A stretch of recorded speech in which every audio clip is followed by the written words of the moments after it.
buttons, and hello everyone. Welcome. We have we have our full complement today. We have 5 players and myself, and right on cue, Roll20 has just decided to have a bit of a blink for me, but I'll just re-log in. It shouldn't be an issue. So we are on part 3 of our SpellJammer adventure.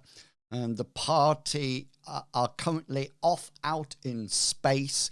They managed to board and take over an alien craft at the end of last adventure, and we will be picking it up shortly from that point. But before we do that, I'm going to allow the players an opportunity to say who they are and who they will be playing. And so, as always, we go to the internet issued, the person with internet issues, Muscle Pickles. Muscle Pickles, take it away. I am not quite Muscle Pickles, but I am Mr. Pickles, and I have small town internet for big town prices. Yeah, so I'm playing Jennifer Eben.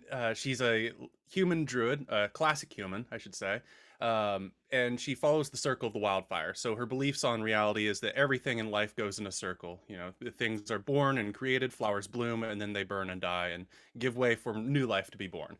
So that's her philosophy. She has all sorts of fire powers. She can even overcome resistance to fire. She's so good with fire. And she doesn't take much seriously and has a very aloof attitude towards most things except brewing, because she was raised by dwarves. And that's the only area in life she's a perfectionist. And of course, that's why last session she went right to the kitchen to help out. That's where she feels she is most attuned. I didn't know you'd been raised by dwarves. That was the backstory I picked. Very strict dwarves, and that's why I have brewing capability. Nice. But she is not the best with people, and a lot of people are put off from her because she has a perpetual campfire smell around her. She doesn't really use any weapons, but she's Jennifer Eben. She catches things on fire and summons spirits made of fire. And with that, I'm going to throw the microphone over to my American comrade, Captain Kangaroo. Everyone, I'm Captain Kangaroo. This will be my first day with this new group. I'm playing a cleric, Astral Elf cleric. Name what was my name for this guy? I probably forgot. It is Sanctus. He's a guy who and I'll keep it low because I think I'm slowly being introduced to this, so I won't give in too much because I really haven't done anything yet.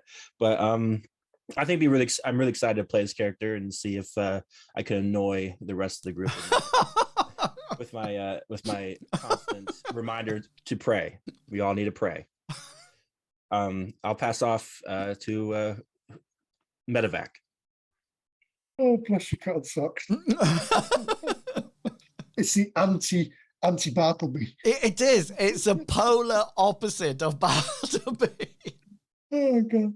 Right. Hi, everybody. I'm Medevac, and I play Solvar Kusika. He's a Goliath from the mountains. He has traveled down to the little towns and villages of the world to learn how to deal with life, because he's a bit clumsy, he's a bit irresponsible, he likes to hit things and doesn't know when to stop sometimes. So his father sent him from the tribe. He's a tribal leader, which makes Solvar a prince, I suppose, in a way. And yeah, he's met up with these people who've had many adventures together. And they all know now not to stand to his left or to his right, otherwise an axe to the face does hurt. When he's in a rage, he can really just go blank and forget everything apart from the enemy in front of him. Nothing around him matters. He's trying to be a bit of a cook as well. So he just potter around the campfire a little bit. It doesn't really do much else apart from so he hits things, he drinks, and he wears a loincloth. And with that, I shall pass on to Matt D. Hi, I'm Matt. and I will be playing a wood elf monk called Ty. Ty is a wood elf, and he has spent most of his young life getting attuned to the world around him, nature around him, just getting really in touch with everything. And then one day everything got destroyed, which is wonderful. And then he got sent off into space, which is an environment that he's not used to at all. And he's just, had a pretty bad time overall. And now he thinks he found the people who did this to his planet. And so the main thing on his mind is going to be revenge. And then I'll pass it on to Chugabugga. Hi guys, I'm Chugabugga. I am playing Pericleus Simasut, who is a rock gnome arcane trickster rogue. So he's a rogue with roguelike skills, but also mixes them with a tiny little sprinkling of magic. He classes himself more as a treasure hunter, though, rather than a thief or assassin. And if you were to ask him whether or not he was a better lover, fighter, or thinker, the answer would definitely be a better thinker. He's good-natured, a historian, a linguist, and loves a good puzzle. He does tend to overcomplicate things and puts far too much thought into the simplest of tasks. And I will pass on to inwils. Thank you very much. So the party were on their home planet when it was attacked by what appeared to be crystalline vines that sprouted up through the surface, wrecking a whole load of stuff and causing the planet not to look that good at all. The party managed to escape on a SpellJammer ship called the Moon Dancer, and the captain took them on board, and they rose up through the atmosphere to the shock of poor Ty, who suddenly realized that he does have motion sickness, and it went up into the sky and, yes, into what's commonly known as wild space. The party then took on some good crew-like jobs. Perry got busy with a trebuchet. Jennifer got busy in the kitchen. Ty was busy chucking up. And Sol managed to recruit a whole load of not so willing to start off with, but were willing after a mighty staring match had gone on, a group of commoners who decided to sweep the deck or mop the deck. They then suddenly found out that they were being followed by a giant moth ship called the Dark Star. As it came closer, it let rip a huge catapult boulder that smashed into the trebuchet that Perry and the captain were very close to, but managed to avoid being damaged. The Dark Star came alongside the Moon Dancer, and they were boarded and told to surrender. The party said quite politely no, and that's when fighting ensued, and the party were victorious.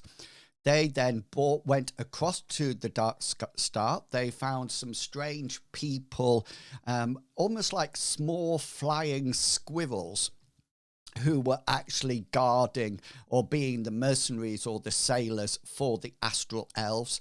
They managed to get into a room just to see a mighty Astral Elf disappear. Magic was detected, but the person had long gone. There was, however, the spell jamming helmet in there, which is what mages and sorcerers use to actually control the ship. And that was, the only other thing that they found deep in the cargo hold was a whole load of crystal pods. It was absolutely full.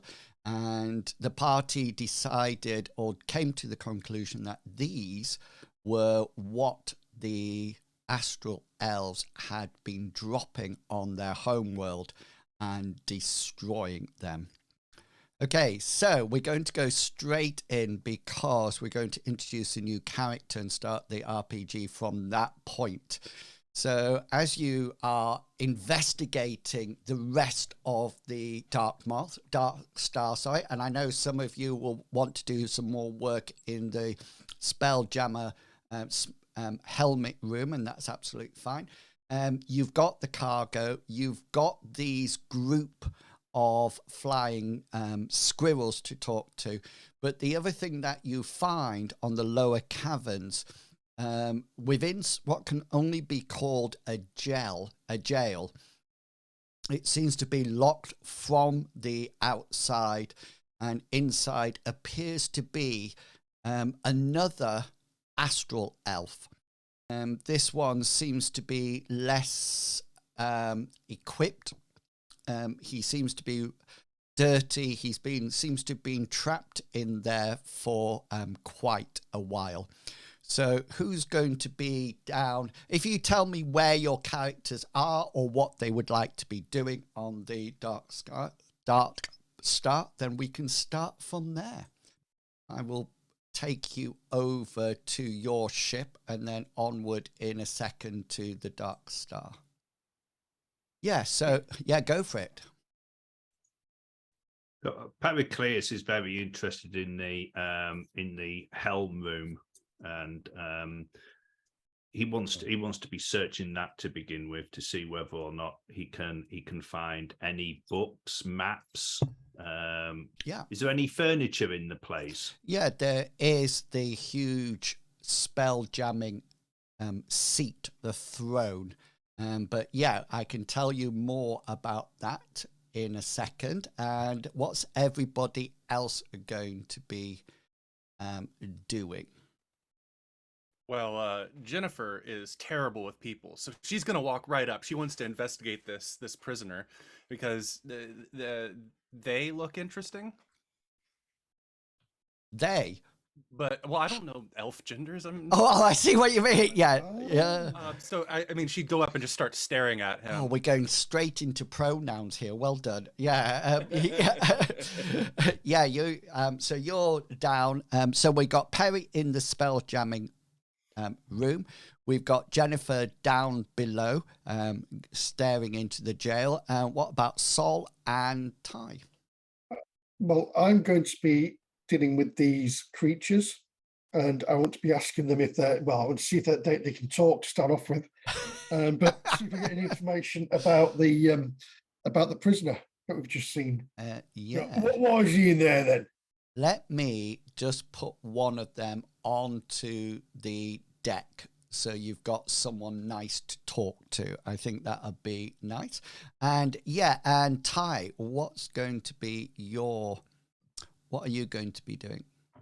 Ty is gonna see the elf. His first instinct will be like just attack, but then he'll see, he's trapped.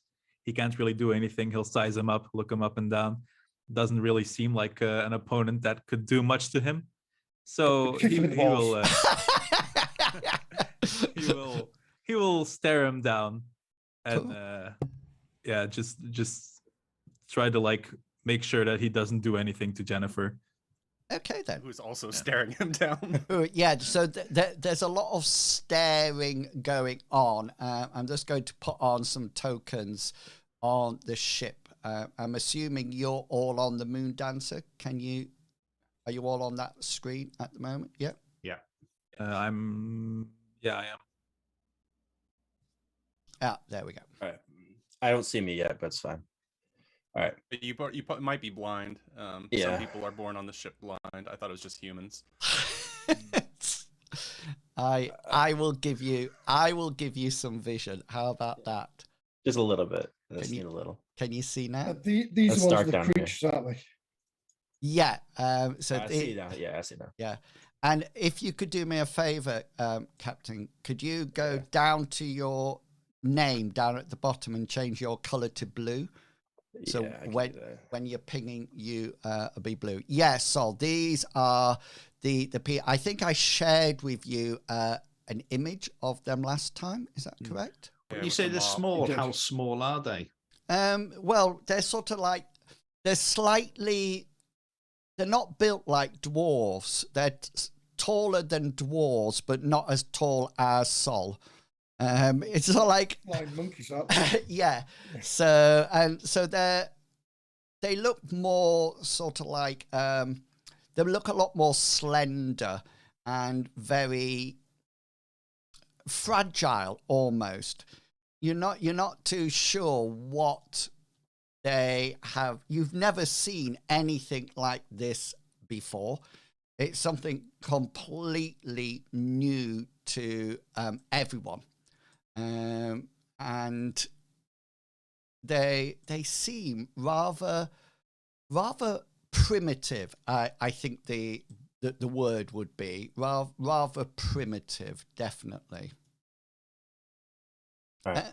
Yeah. So whereabouts? Let's start off with them, Sol, because you're up there with them, and they're sort of like huddling together, and they sort of like see you approach, and quite naturally, you're absolutely huge to them, and you tower over them, and they sort of like huddle together, and then they seem to look at each other very anxiously, and then they push somebody to the front, as if to say, you're going to be the person who is going to talk.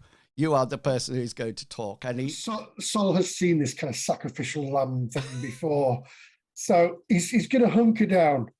And he's going to crouch down as low as he can go, in a sense, without. He's going to just crouch down, and he's going to look this. Do you speak? And they're sort of like they look at each other. There's a bit of a mumbling, a lot of chatter, and then the one turns around and he sort of like even though you're crouched down, he's still sort of like groin level almost to you, and he cranes his head backwards to look up at this hulking figure that's bearing down on him, and he sort of like says, we speak. So why is that one in there? Which one you talk? I'm talking about me. Yeah. Oh, he be bad. He's bad. He's really, really bad. My master told he got caught. He bad. You're going to go into Michael Jackson then? What did he do? Why is he bad? I can describe what I do when I talk to the other guys. Yeah, so you'll hear that, and he, the guy sort of little shipmate carries on and sort of like says, "You killers." Well, that depends if you're going to help us or not. We good on ship. We good on ship. Oh, We tie knots. We tie knots. yes, so do I. Oh, you tie good knots. We tie good knots. We knot together. Yeah, I don't often tie knots in rope. I tie knots in people. We tie knots in rope. We not strong like you. You mighty strong. You big strong. You even stronger than previous masters. I know. Right. Get to work cleaning up the ship, then do what you do. Keep it running. They sort of like look at you and say, this ship? This ship.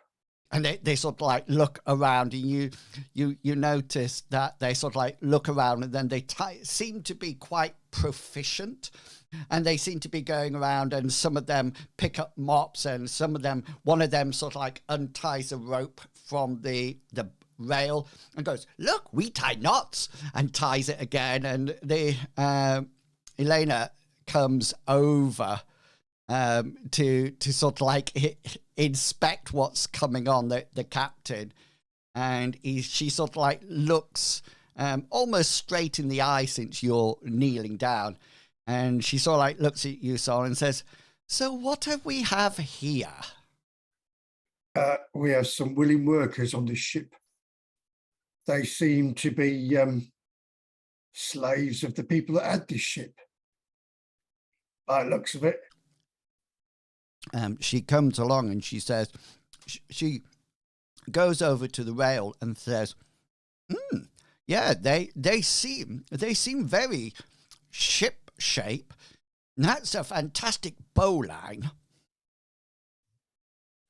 Are we keeping them? I don't see why not. I think the more the hands, the better. And one of them sort of like says, we stay with you. We not go on big ship. We not go on other ship. Bad ship. Bad ship. We not stay there. If we stay there, they will find us. They will hunt us. They will kill us. We stay this ship. This ship is our home now. Yeah. What other ship are you talking about? Lots of ships. Lots of ships left and went lots of places.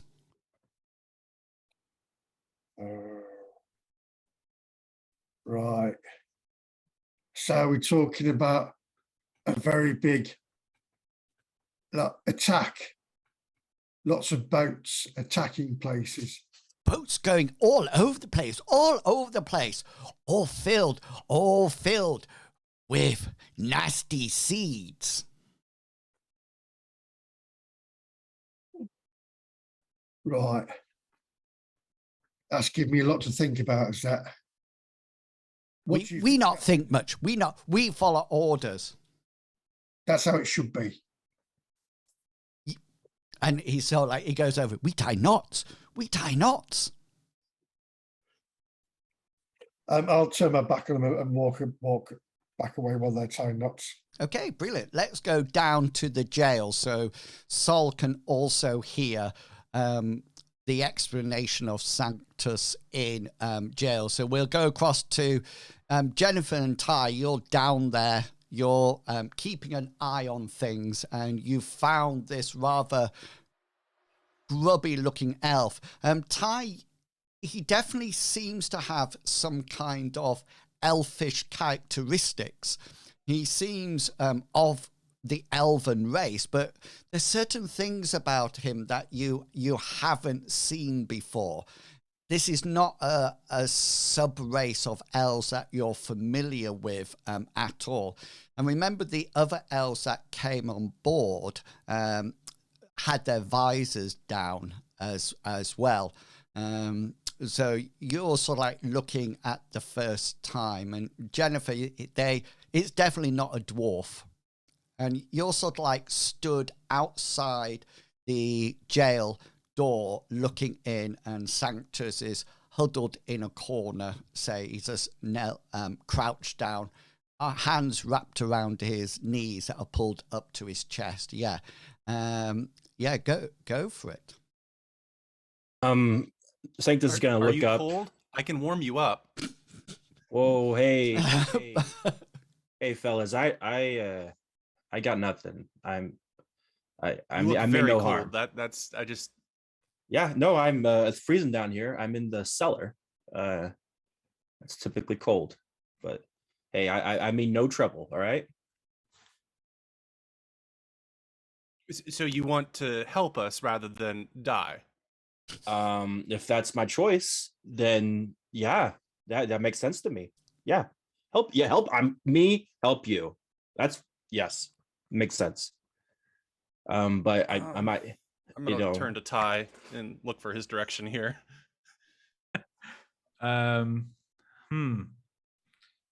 Yeah, Ty doesn't trust this guy at all. He just saw a bunch of. Well, why not? I mean, he saw a bunch of people that look just like him just attack his boats, and it also seems like they're the ones who destroyed the world that he became a part of. So worlds destroy themselves. I'll look at him and oh man. Do I have any of the seeds? I guess I might have brought some. The seeds are about coffin size, so they're quite big. Obviously, they need to go through the atmosphere. But you can describe them or refer to the things in the hold, if that would be helpful. All right. So, tell me, things in the hold. What are they about? I don't know. They were kind of my forte. I was really here just as kind of an emissary. But obviously, there was a misunderstanding, and you know how arguments go. Something's been said, something's accused, and all of a sudden I'm down Emissary. here in prison. Yeah. Why would you need an emissary?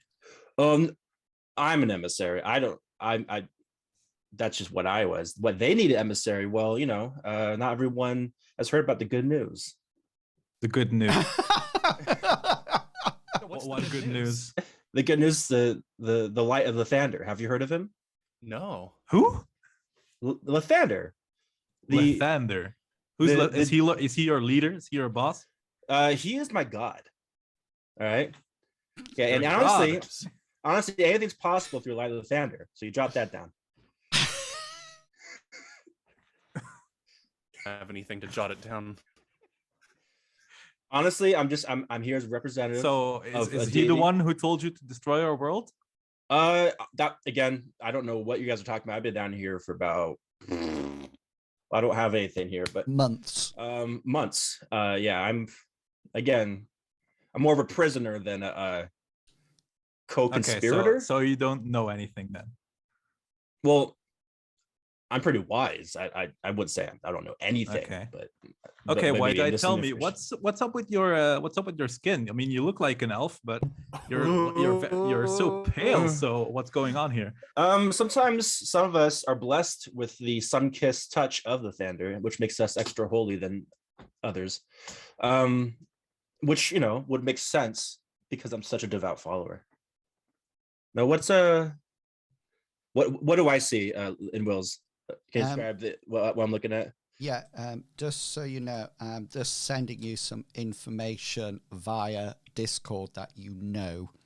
Perfect. So you can start to Give us relate. something. Yeah, and there's another little bit coming. There's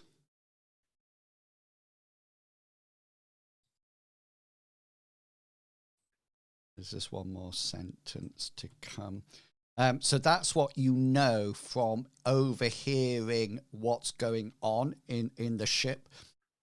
You know that that's what they've sort of like been talking about. And there's also, there appears to be a commander's name, which I'm giving to you now. And then it's your decision. So this person seems to be in charge of the whole plan. Okay. Is this person still around, still alive? Yeah, he was. He's the one that ordered the ships out and sent it to the far reaches of the wild space. How about this? I'll make a deal with you, and I'll feel free to roll for a persuasion check. You let me out, and I'll tell you what I know, and I think what I know might benefit you in some way. I have a rebuttal to that offer. Yeah, go for it. Ty, I could use my ability to detect lies coming out of his face. And if I can determine that he's telling the truth, then his help would be very helpful to us, I'm assuming. Do you think I should do it? Yeah, it's up to you. I mean, you're the leader, so. I mean, if you have a better plan, obviously. But I mean, I can. No, I think it's a great idea. I mean, if you're sure that you can 100% trust that he's not lying, then yeah. Yeah. Okay. Then. So well, it's like 99.8%, but yeah, I would like. You know to what? use I'll a trust your spell. instincts. Make him walk the plank. Yeah. Spell right here. I want to cast my cantrip, Druidcraft. One of the effects on it, the third effect, is that I can create an instantaneous, harmless sensory effect, such as falling leaves, a puff of wind, or the sound of a small animal. What I want to do is have the overwhelming smell of campfire just puff in his face, and I want to see his reaction.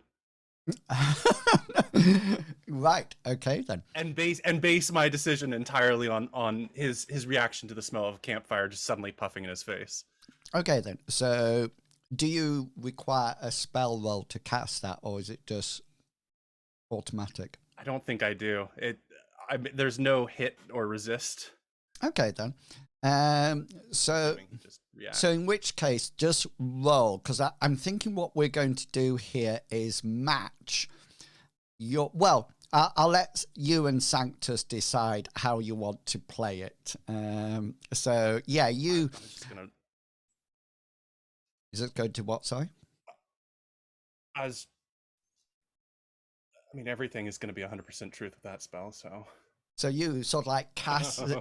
you cast. Puffing smoke in your face to see how you react. Yeah. So and Jennifer sort of like puts her hand down, and goes like this, and it billows through the bars and the little window in this cell, and you're probably quite close to that talking, and it just goes into your face. Roll an insight roll for me. Me? Yeah. Okay, yeah. Me or Sanctus. Leave me. Sorry, I'm just doing roll 220, and I'll tell you what my thing is as well. So my is it insight you said? All right, my insight's +7. So I'm just gonna roll 1d20 and then add 7 to it. Yeah. So if you download the Chrome extension for D&D Beyond, you can actually roll it on your character sheet on D&D Beyond, and it will appear in Roll20. That's very sexy. I'll definitely work on that. Yeah. So that's what, 7? Did you say it was +7, +6? Yeah. +7. So +7. 7. Yeah. 7, 13. Yeah. So what? You've never heard of this spell. You've never met druids at all. And so this puff of smoke comes towards you. You figured that they are trying to see whether or not you're telling the truth or not. That's what your successful insight roll tells you. So yeah, how would you like to respond? All right. So the big pods over there, like keep in mind, I don't paying too much attention. From what I understand, they drop them on your planet, and when they hit the planet, they absorb the life energy of the planet. And it takes a little bit of time, but eventually they'll shrivel that planet to nothing but a husk of what it used to be. And then they use that energy to power, I think, their star or something. Now, keep in mind, if it hits your planet, from what I understand, there is no way of saving that planet. Ty has a sharp intake of breath at this point. Yeah. And over here in this side of Sol, he's like, my father's on that planet. But again, some of it's hearsay. Who's to say? Just what I overheard. But I do feel like I gave at least a large portion of my part of the deal. Will you let me out, please? Honestly, Ty, this guy and his god are both 100% telling the truth here. They are legit. I think we should. Because there is trust nothing this guy. misleading in the light of the thunder. All right. Exactly. No. Very true. But is it locked though? We might not even have the key right now. Just to let you know, just to the right of the door, high up, there's a little hook that has a massive, really thick ring, and then just on it is the key to the cell. It's all like, did you know it was just their Sanctus in the sense that this around the corner? Yeah, but well, see, Sanctus probably gotten out, but he keeps running into more and more of them, and they just kick him back in. So he's like, screw it. So this would be a good opportunity before we move on to Perry to ask, what is Sanctus's opinion, reaction to maybe a minority political group or faction of the Astral Elves who, found you, captured you? What's Sanctus's reaction to them? How does he feel about his captors? What's his emotions connected to them?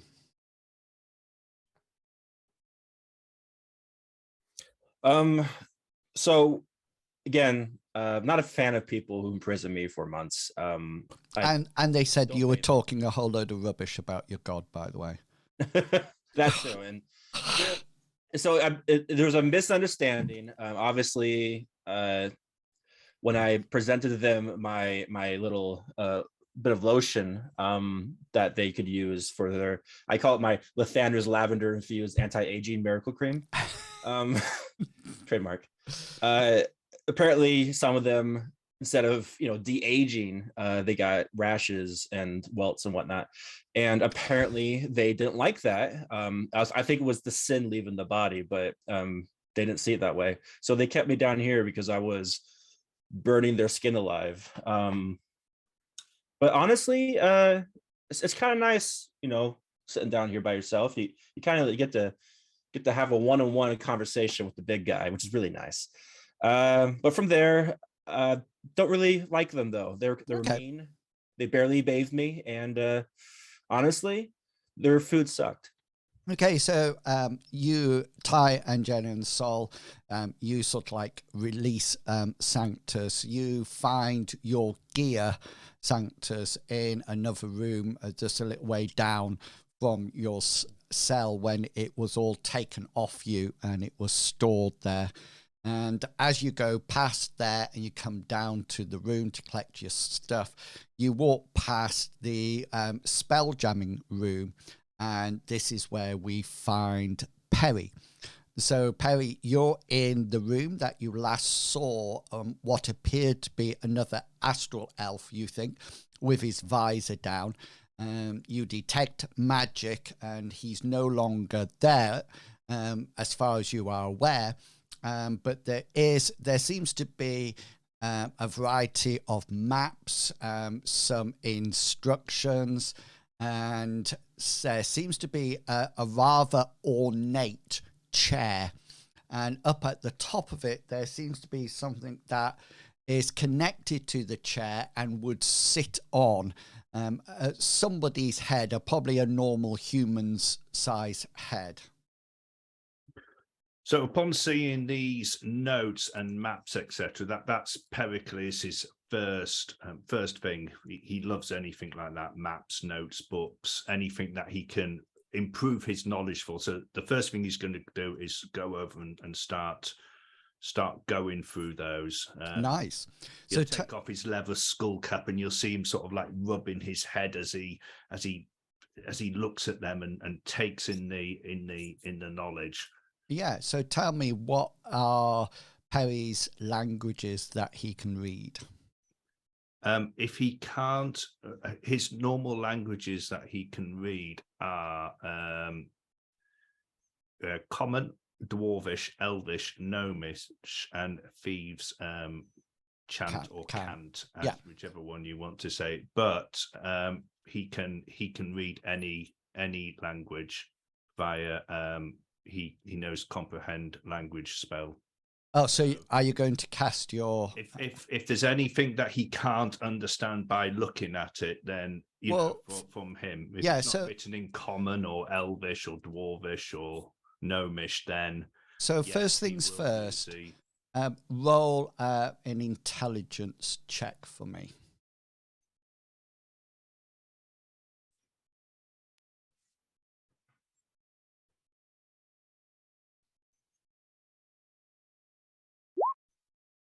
Yeah, you start to read this, and the first thing that you actually notice is that there's some elvish words within the description.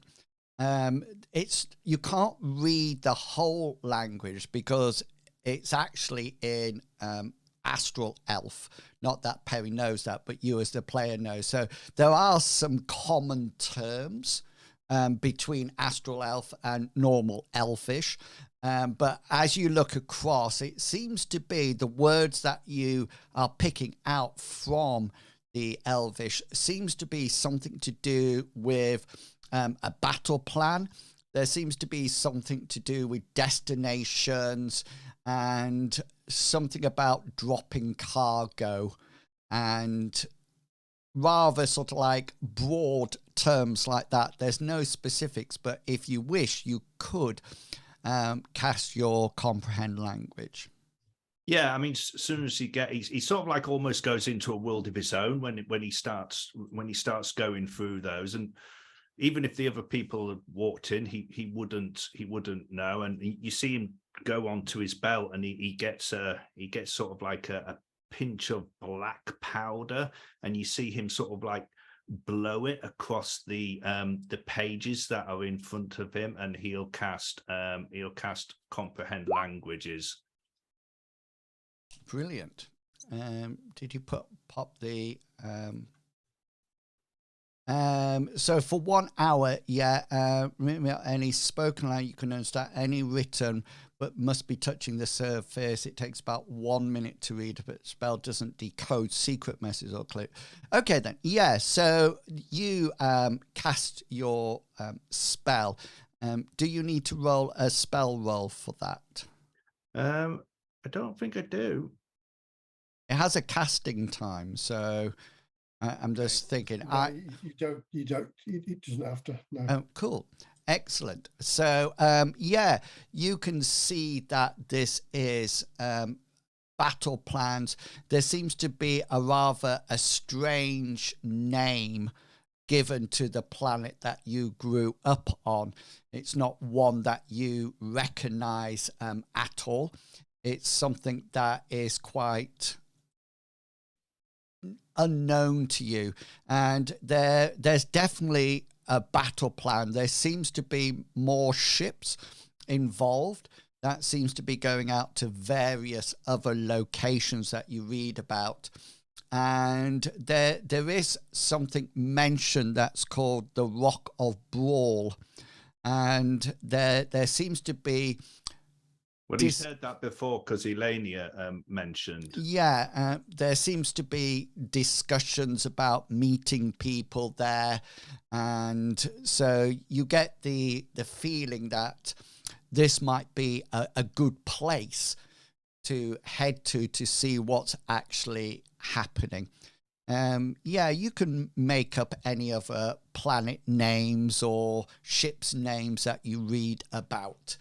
They're just sort of like generic information, but feel free to make up your own amount of detail as you retell it to the players.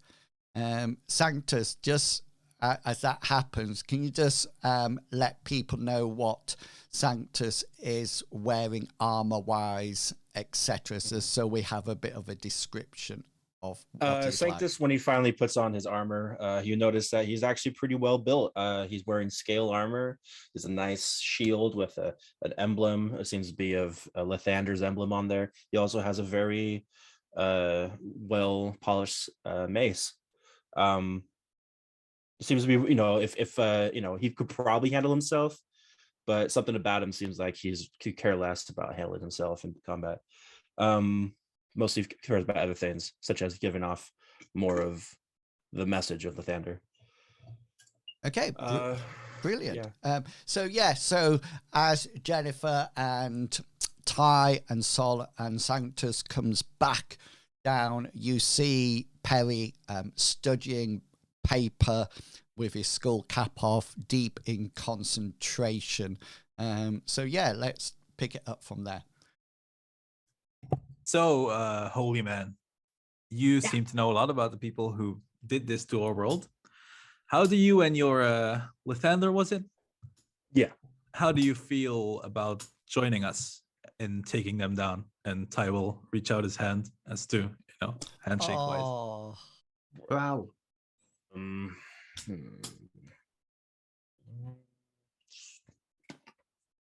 Okay. That was definitely an awkward pause. Cool. Well, the name is Ty. Nice to meet you. Ty? What's this one? You're I'm a wood elf. Wood elf. Yeah. Wood elf. Oh, okay. Yeah, we I'm like you, but a little bit more wood-colored. And probably shorter. I don't know. Yeah, probably. Yeah, shorter. Yeah. I've heard of what you are. Yeah. And what's this one? You point out to Mr. Pickle's character. I'm sure he can human. introduce himself. Yeah. Yeah, I'm human. My parents called me classic human, as opposed to what I don't know. I've been with these fellas ever since my parents died. So, Are you going to tell him your name or not? Yeah, I'll remember that at the last minute. Also, I'm Jennifer Eben. I make the fires happen. Nice. Oh, you're good with fire magic? Oh, that's that seems kind of No, I'm just chaotic good with fire and in unneeded. general. Okay. And That then just seems very I think damaging that and chaotic. your god would be impressed of. Well, I mean, sometimes fire is necessary. The fire of your passion for religion or whatever. Deep in heart, right here. Yeah, it's Yeah, amazing. something like that. I don't know. Yeah, warms me during the nights. and you So have what'd you do with all of the guys that are on the ship before? Did you kill them?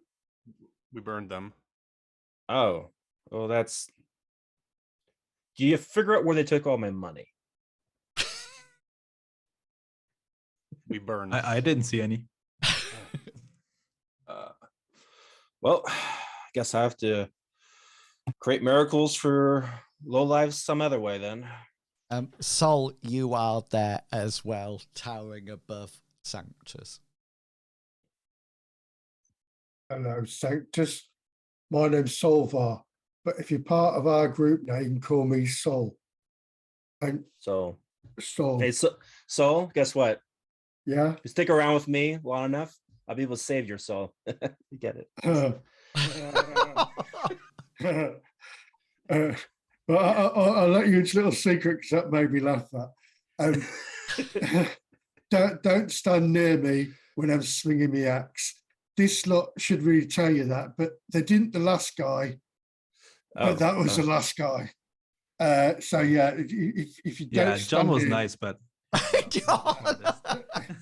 nobody misses him He anymore. was really nice. I kind of miss him. Do you miss him? Well, you should have told him.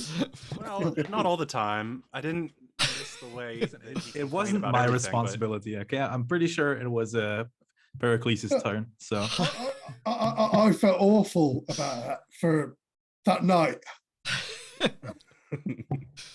Well, I'll say make sure I'm far behind. Don't worry, I'm not much of a guy who likes to swing in his weapon as well. I'm more of a guy who sits back and lets others, That's fight the bad guys for me. That's sweet of you. And Sol will lean down and like rub top of his head. And there's Perry, who seems to be intent on reading bits of paper in the SpellJammer. Every so often, he sort of like says a word, as if he's read it and he's taken it to memory. He's trying to remember what it's, so that he can recall it at a later date. But he does then realize that there's other people in the room, and he turns around and looks up. He's only very small. He's like 3 foot, 3 foot tall. He's got a walrus mustache and a beard, immaculate, whole load of ear hair coming out, a vast amount of it. It's very unnatural, and he has these weird yellow eyepiece on, and he looks around and he looks at everybody, and then sort of realizes that there's an extra person, and he lifts them up and looks again, and then puts them down, and he says, "Who are you?" I'm Sanctus. I'm here to help, I guess, or not get killed. That'll be great. And who are you? I am Pericles Simmersut, renowned treasure hunter. Oh, okay. As long as that treasure is fighting inner turmoils, right? From within. No. Not normally antiquities or curiosities or artifacts. Yeah, there's a lot of stuff like that. So, question, all of you, do we plan to go somewhere, or we're just gonna hang out in this shit?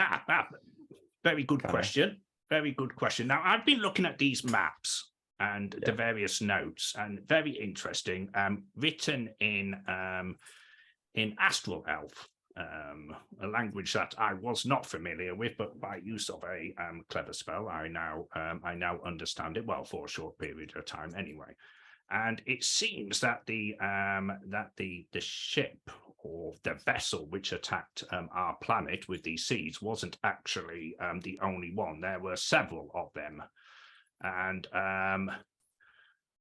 well, I can only assume that this is a mass attack on various planets. But the most interesting thing, and what we can only describe as probably the best clue that we've had so far, is that there is going to be a meeting at the Rock of Bral, which, if you remember, Elenia did mention when we first came onto the ship. So, yes, I think that's the best lead that we currently have, and one that we should be following up.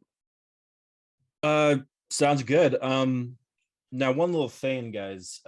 We need to leave here as soon as possible because these seeds are very important to these people that you just killed and their commander, who will be looking for them because they need to power their star with it. Trying to remember what the commander's name is. The commander. Power a star. How exactly does that work? I'm not I'm just a simple holy man. I don't really know how the magic works, but they absorb the power of a planet, move that vine or whatever, and then they give it as a giant burst to be absorbed by their star, Xaryxis or something like that. I remember the commander's name. I think Commander Vale. If that rings a bell. Anyone? No. Okay. No. Well, that's No fail. I've heard terrible things. If man likes to go around destroy entire planets, he's probably not the best guy to stick around and wait for. Well, we've got his seeds though. So what is he gonna do? Well, there were other ships. There's other ships. I did think I said that to begin with. There were other ships, and they're going to various locations. And the seeds are very important to them. The ships are very important to them. And the fact that we just murdered the crew, or you guys murdered the crew, I sat down and slept, probably means he's going to be chasing us soon. So we should probably skedaddle as soon as possible. I don't Yeah, actually all right. murder I think it's if we were defending ourselves. I think it's the Rock of Bral then, right? Yeah, and the captain, Captain Lena, talks that she's sort of like she's been listening in and being silent, but actually taking everything in. And she says, yes, the Rock of Bral would be a fine place. And I actually know someone on Bral that might actually be able to help us. He's a GIF. Commodore Crooks. Yeah, I know him by reputation. He might know more about this sort of thing. Maybe since we're heading there, or in any case, maybe it's a good time to, once we get there, talk to him. That might seem to be the best way forward. What do you think? Does anybody know why these elves had visors on? Ty is going to look towards Sanctus. Sanctus. Maybe they're in disguise. Yeah, it's normal battle dress for them. They click their visors down. It also allows them to go through airless space. So if there's a gap between two, so in wild space, each ship has its own air bubble and plane of gravity. So only when they come together do their two air bubbles joined together to allow the connection. Is it part of the helmet then? Yeah, it's just like a drop-down visor. So it's a bit like a spaceman's helmet. Yeah. Okay.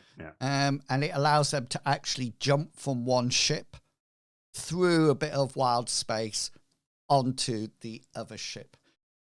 So Captain Elena sort of like recommends that we unhitch the Dark Star and send it on its way.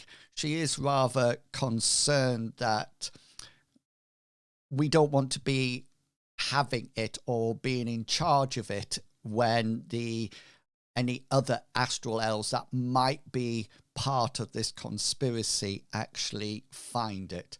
And Pericles is going to start picking up the scrolls, the maps, whatever, and he's going to be tucking them wherever he can into his tunic, into part of his backpack, and he's going to say to Sol as he comes back on deck, and he's going to say, "Sol, could you get one of those helmets off one of those poor deceased things? Very interesting. I think we should have a closer look at one of those." Oh, I think I can get all the helmets. Might be worth some money, these things. Whatever you decide, good man. So how many helmets are there? there's 3, yeah. Yeah, I'll get 3 helmets. Yeah, that's absolutely fine. And you leave the Astral Elves that you killed, you pop them back on their own ship onto the Dark Star. What about these creatures? What about the Heseldine? Oh, they Captain Elena is quite happy to have them on board, and they don't actually want to go back to the Dark Star. They're really worried that if they were found on it when this faction of Astral Elves found it again, then they would be pretty much killed. They're also quite they seem to be looking up to you, Sol, and the other members of the party, because you actually, killed their former masters. So for them, you are one step higher. We gave them a sock. Yeah. Yeah. And so they put their sock on and thank them and go off. The other thing that you do notice, well, Elena actually tells you that they are very good sailors of spelljamming ships.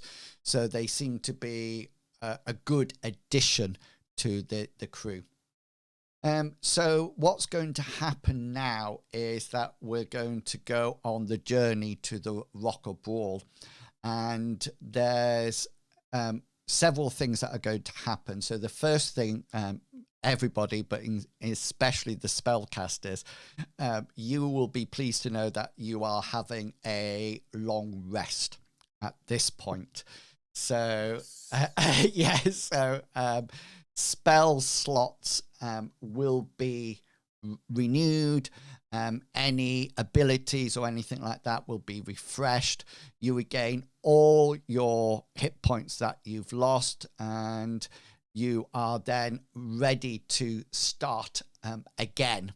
And the other thing that can happen is that if there's anything that you wish to do, obviously you've all got jobs already. Ty, you're feeling better from the potion that was given to you still. And so Jennifer, you've got the kitchen, and Perry, you were looking at the trebuchet, which is now quite badly damaged from the incoming catapult boulder. Sol, you seem to be in charge of the deckhands, and Sanctus, you have yet to find a job. But just to let you know, you are shown round the Moon Dancer. The SpellJammer person is called Flapjack, and he is a flumph. So he sort of like floats in air, And yeah, is there anything that you would like to do or engage with between here and arriving at the Rock of Bral? If possible, and Yes. if Elenia okays it, Pericleus wants to maybe try to spend some time with Flapjack and talk to him about the fundamentals of, of whatever it's called, space spell jamming, and how it works, and when he's not doing that, and if there's nothing else for him to do, then he wants to be going over these the various stuff that he took from the ship and trying to get as much information as he can from that. And maybe he wants to try to have a look a bit more at these one of these helmets and see whether or not it can be adapted to fit other sized heads. Okay, then. So the first thing, Flapjack is really keen to talk to you about things. So in preparation for the next adventure or when the next session, then feel free to read up or listen to any videos about wild space and spell jamming, so you have that knowledge for the next session that can share it with the party. You do find out that these helmets seem to be quite unusual. It's nothing that you've seen on Earth or on your home planet. But one thing that you do notice is that the workmanship is so delicate and refined. It would have to be no machine design. Yeah, it's whoever made these were absolutely fantastic. And as you look at it, Perry, you almost like think it's too much of a beautiful thing to alter. You would have to start to take it apart, and it seems such a shame to alter something that looks so fine and so precise. That's what it is. Even the working parts are so slick and they move so nicely. That's why I got free. So instead, he'll start when he's not talking to Flapjack. He'll start drawing up plans. And looking to see whether or not, and looking to see what he would need and how he could actually manufacture one for himself. Okay, yeah. So but he would also want to incorporate his little yellow tinted glass spectacular ocular enhancers. Nice. Yeah. Okay, just roll for me and you just find an intelligence check. I do, Medivac, I really love this screen that you sent over to me. It's good, isn't it? It is. It's absolutely brilliant. It's sort of like got 18. again. Mm-hmm. Oh, damn. Yeah. Yes. So you start to make notes and draw pictures and almost like start to suggest how things could be changed. But to make it better as well. Yeah, of course. And Jennifer, I think you said that you wanted to do something, I think. Yes.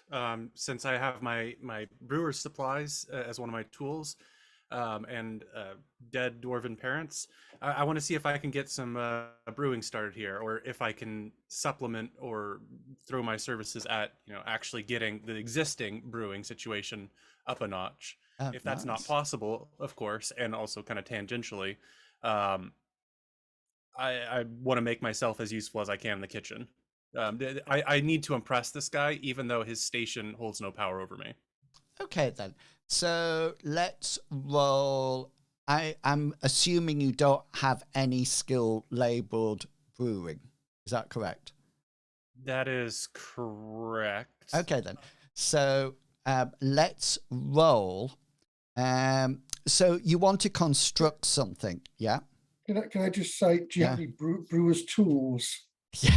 I have the tools, brewer supplies from my backstory as clan crafter. Yeah. I was almost thinking Yeah. maybe my history So skill might be you relevant. will have a proficiency bonus to that. So if you go to your top of your character sheet, left of where you're walking is a proficiency bonus. You add that to your roll. Yeah. Okay. So I think you have no issue about knowing or the recipes or anything like that. Yeah. I'm thinking more that what you need to do is something quite crafty, as in skilled, and you're actually constructing something. Am I right in that assumption? Yeah. So or making use of things, like if there are barrels, then maybe cleaning them out. Okay, then. and So trying to use those. So 'Cause I let's assume I don't have a barrel on me. no, yeah. And so let's make a dexterity check. You can use your proficiency bonus from your tools, and because you've seen this before, I will give you advantage on it. So make sure you roll it with advantage, so we get the 2 skill. I'll just roll it your intelligence twice, your dexterity. Sorry. Let's see. Type of roll is roll with advantage. Yeah. Saved. Okay. And I'm not sure how to add my +3 proficiency bonus, so I'm just going to roll my dexterity and then we can add a 3. That sounds absolutely Okay. fine. Yeah. How do I do this? This might have done it. Yeah. So we need to add 3. So the highest one is 18. And the skill the difficulty bonus, the DC for it was 15.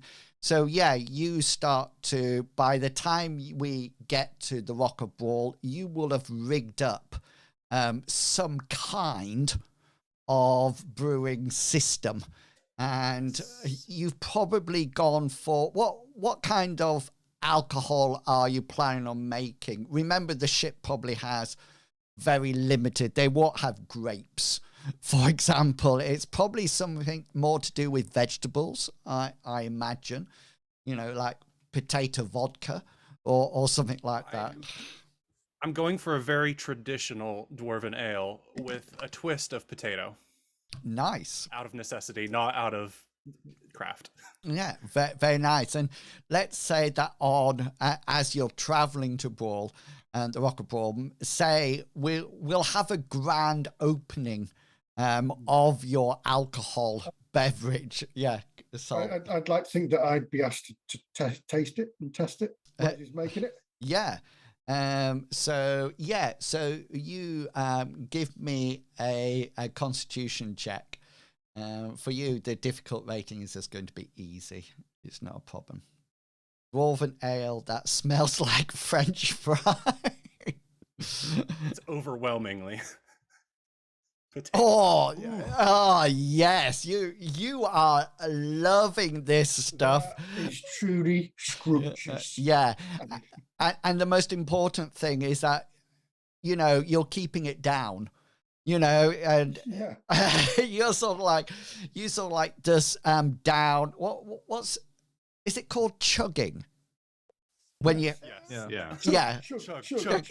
yeah. So you sort of like just chug the whole of the first tankard down in. It's pretty much probably hold a barrel in my hand. Yeah, just taking it. Yeah, somebody just knocks the cork out the front. Yeah, and is anybody else going to be participating in Jennifer's new ale that is called? What is it called, Jennifer? Deathstroke. I'm gonna call it the bare necessity. The bare necessity. Okay. Yeah. Would anybody else like to partake of the bare necessity? Yeah, I'll try Clearly it. as I'll well. try Yeah, some. Yeah. I will try it. Yeah. Yeah. Okay then. Oh, all my friends support me. That's why I adventure with you guys. Yeah. I haven't drank anything in like months, so yeah, might as well. So you all need to roll constitution checks. Your Sol's quite a big guy, and that's why his was easy.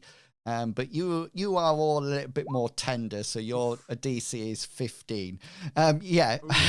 This is, yeah. Right. So what does Ty do? Ty's used to throwing up. Yeah. Yeah. Yeah. Ty will drink it, and all of the effects from the earlier drink that he got will just disappear. His motion sickness is fully back. Yeah, and you sort of like rush over to the rail, and if you get that far, do you want to get that far or not? He'll start to vomit while he's running. Yeah, and Then, sort of you know, like, he'll and make a it there lot, eventually, but a whole load of Sol's cleaning crew, you know, see it drip all over the deck, and they sort of like quickly come into action, Sol, sort of like expecting great praise from you. Yeah, so what about Perry? What happens to Perry? Perry tries it and goes, very nice, Jennifer. Very. Oh my. Yeah, it's the second part of Oh the my. hits ya. It's that. Oh my. I'll be in the cabin if you need me. And he's gonna go and he's gonna go down and have a bit of a rest. Yeah, His head's spinning and just give me I think it's athletics, is it? Rather than acrobatics, is it athletics? And I think, is there athletics and acrobatics in this game? yeah. Yeah, so we want Oh, there is, yeah. we want acrobatics because that's based on dexterity. I just want to see, just do an acrobatics check. I just want to see whether or not Perry falls over as he. Oh no, he manages to stay up and staggers off to his cabin, looking slightly peaky around the gills. However, Sol, you have found your drinking partner in Sanctus. I just want to make a roll for Elena to see what she does. She's gonna try it too. She sort of like takes it into her mouth and she just spits it straight out. She almost like that that comes out as she sort of like looks at you and she says, "Girl, this is absolutely dreadful." And she sort of like throws a tankard to one side. Did it go on the floor? Yeah. I'll hand her a mop. Yeah. And she sort of like takes it and she looks really serious as if she's going to shout at you, Sol. And then she just bursts out laughing and throws the mop to one side, and one of your cleaning crew picks it up. But yeah, Sanctus downs it quite nice. And yeah, Sol, you see him do this. Your God is mighty strong to let you drink. Oh, I definitely feel the common warmth of Lathander right now. Yeah, deep inside. Yeah. Usually such swill is well, I don't usually drink such swill, but honestly, anything right now, just get that warmth back, get that calming warmth back. Good. Yeah. It's You're not gonna Jennifer. tell me about the word, are you? Do you want to learn more about? I'll close the door and go. He just pats him another tankard. Jennifer, are you going to drink some Of course not. No, as I said, it's a traditional dwarven ale. The designed so that only dwarves or those with a high constitution can enjoy it. It's specifically made so people like myself are going to go, ew. Yeah. I make it and I serve it to my comrades who are stronger stuff than me. And as you sort of like gather round and Sol and Sanctus continue to become very strong drinking partners, Captain Elena reminisces and tells you stories of the past. And she talks about her journeys, and she talks about an encounter that she had with a very friendly solar dragon. And you know, you've heard of them, Sanctus. Saul and Jennifer, who are the only two left now because everybody is puking elsewhere or lying down. You only know about the hideous dragons on Earth or in the Forgotten Realm campaign, and she talks about these a friendly solar dragon that is super powerful, and actually said to her that this solar dragon owes her a favor and that she can call it in anytime you want. And when you sort of like say to her, so what was this solar dragon's name? She says, oh no, you cannot know their real names. If I did that, I would be going against the debt that it owes me, and I can't possibly tell you about that at all. And she also tells you about a group of people known as space clowns. So if anybody actually has a fear of clowns, now is the time to sort of love of yeah. And she sort of like talks about for this. yeah. she talks about space clouds and how they wear squeakers in their shoes. So as they're walking around, you can actually hear them going like that, and how you can always tell that a space clown is coming. And they live in a place, a system in wild space known as, would you believe, clown space. And they actually worship and do their worshipping and having their festivals and ceremonies all about happiness and the future of the world. And however, they're actually completely demonic and evil.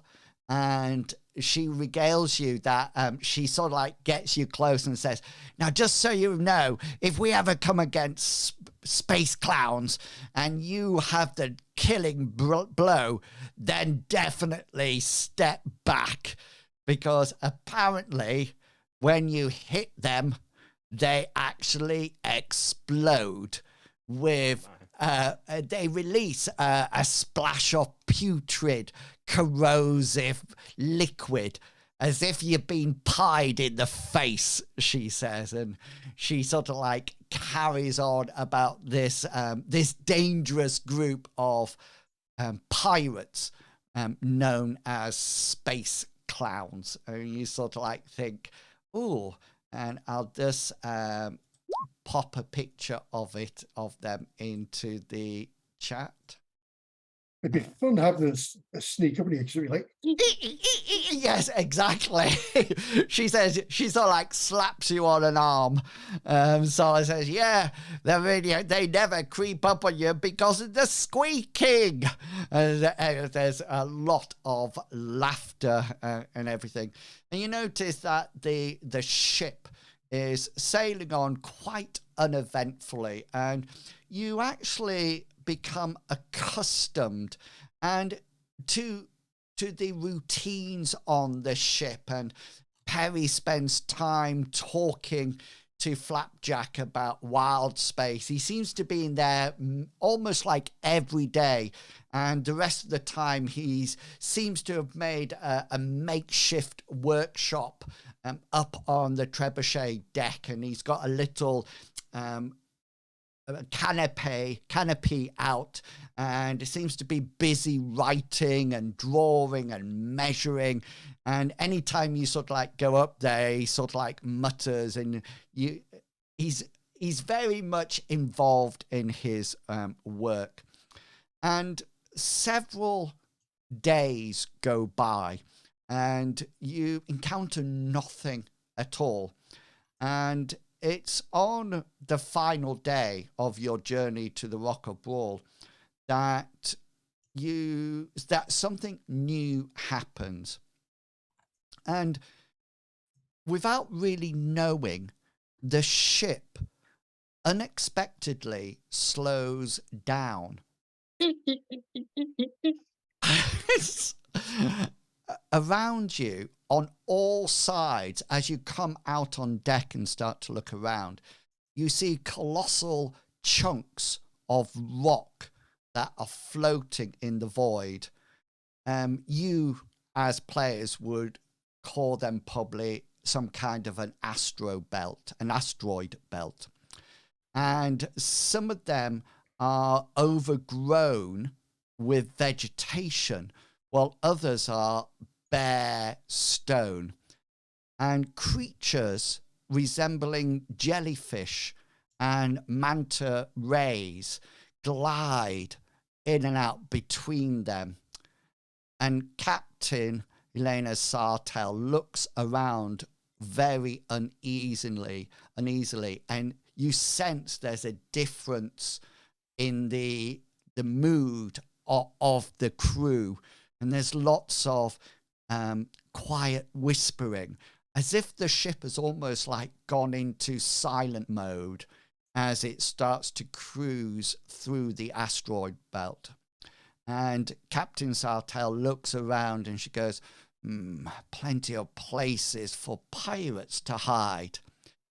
And as if on cue, a vessel which was lurking behind a nearby asteroid comes into view. Its enormous spiral shell merges with an open bow, and beneath them there's long tentacles that wave as if they're caught in an invisible current. And Elena sucks in a sharp breath through her teeth and whispers her next words: "Mind flayers." And dead on half past, I would just all like you to notice that. Dead on half past, when we go for our break, this would be a perfect time for us to take our break. And when we come back, I will show the party what has just emerged from the asteroid belt. So we're going to take a 15-minute break. We'll be back ready to go at 1:45.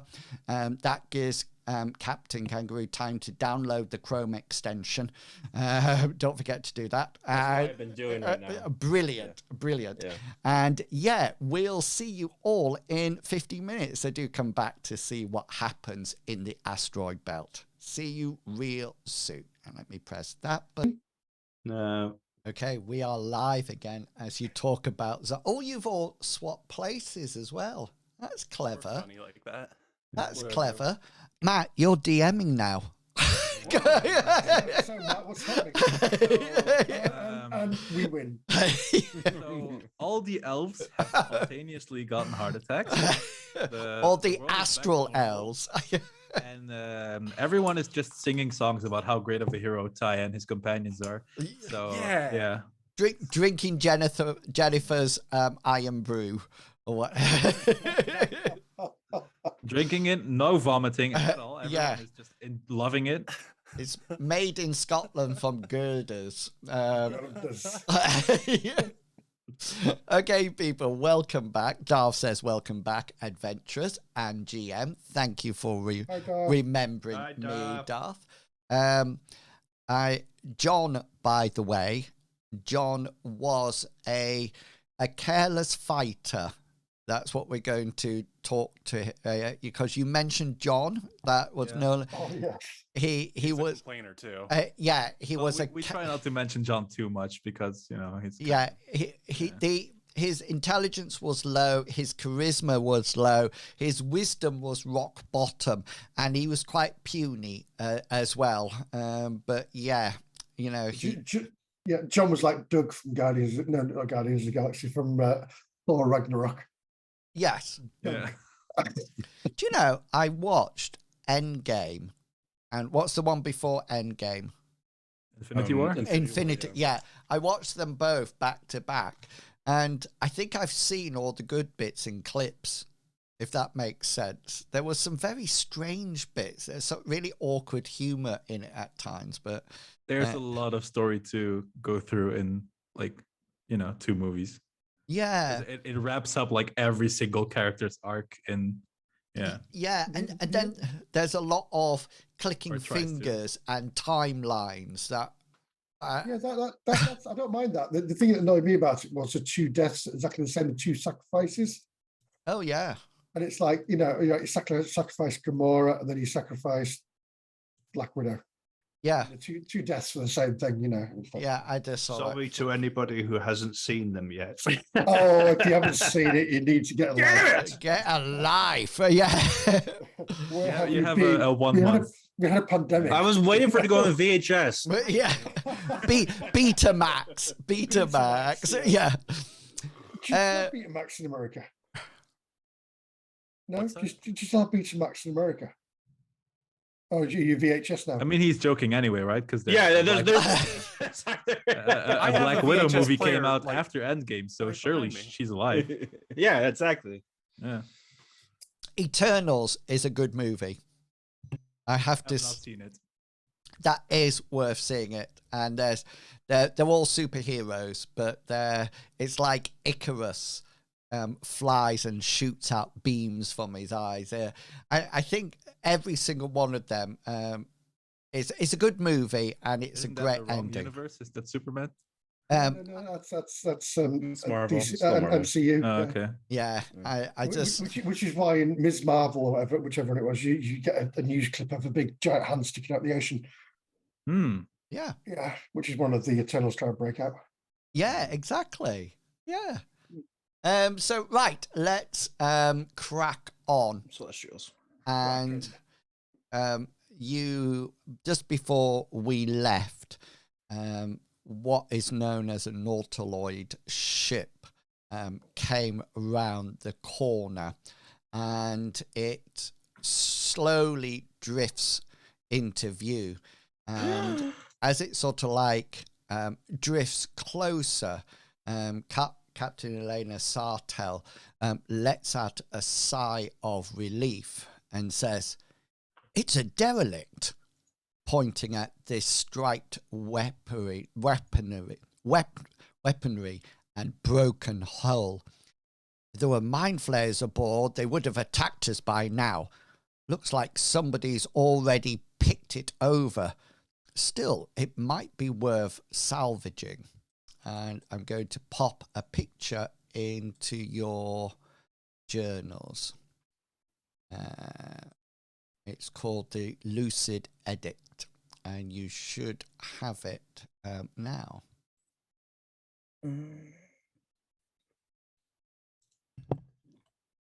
That does look like it'll have some weird stuff on board. And perhaps some weird stuff that other people couldn't necessarily free from it, whereas we are all big thinkers, probably. I don't really know you too much, priestmen, right now. But Sanctus. I say we go on and get whatever we can, and then burn the Yes. entire ship to dust. We have a Perry. He can find things. And as it seems to definitely be adrift. Doesn't seem to have any power on it. It doesn't seem to be being steered in any way. It literally seems to be adrift.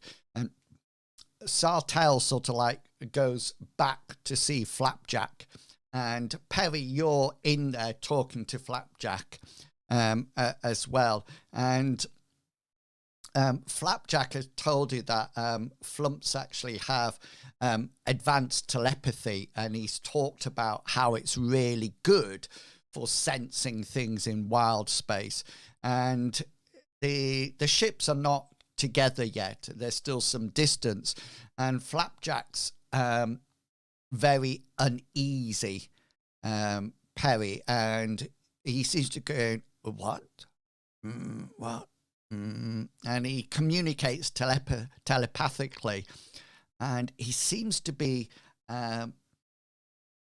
confused about something, Perry. You get this feeling that he's confused about something. Can I press him for what he's confused about? Yeah, and he speaks to you telepathically and says that he has this vague sense that something is on board the derelict vessel. It's a bit strange. He can't pinpoint what it is. He can just sense that there's Does he think it's a life form? oh yeah, definitely, but nothing that he's familiar with, and he only senses it now and again, and he's just completely uneasy. He doesn't think we should avoid it. He's just almost like giving it as a warning. You know, there's definitely, he doesn't think it's definitely a derelict ship, but there's definitely something on board. Definitely. Okay, so Pericles is going to go up to the up onto the deck, and so he can see this thing for him for himself. Is the captain up there? Yeah, Captain Sartell and the rest of the group are there. They seem to be getting ready to board after Jennifer's exciting speech about going over there and then burning it. Pericles is like, how long is this going to take?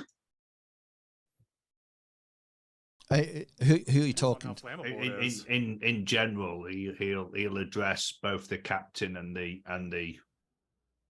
his captain's. colleagues. Jennifer says, "What did he say? It depends how long is Depends this on how going to take?" flammable it is. Yeah, how flammable it is." And the captain says, "Well, she says it depends what's over there. If there's quite a lot of things, then it might take us some time to ship it across, but we can actually pass close enough to merge our air bubbles if that would be the best thing to do." I was going to ask that. Does it have an air bubble? Can we breathe across there? Yeah. It's derelict. Yes. So the air bubble is created via the ship.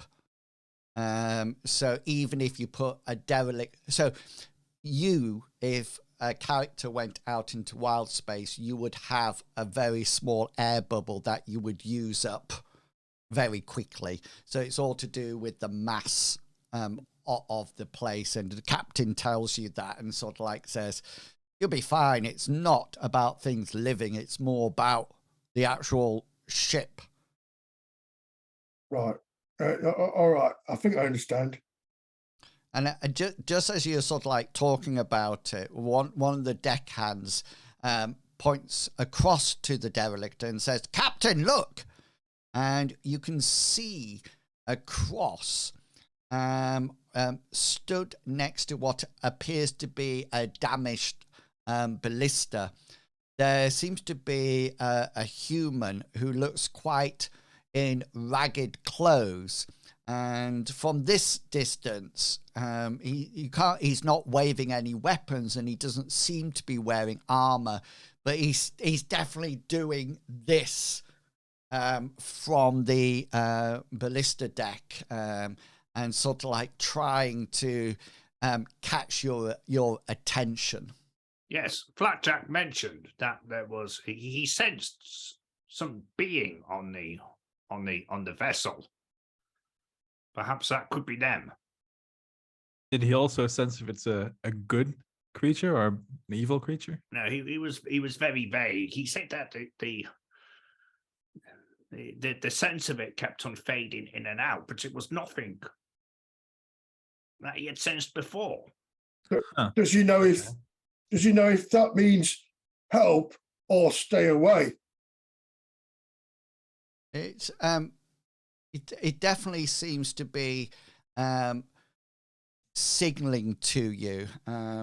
It looks like he's in trouble, rather than saying, please leave alone or anything like that. He doesn't, he sort of like carries on waving, and then he sort of like signals again, and he looks quite frantic.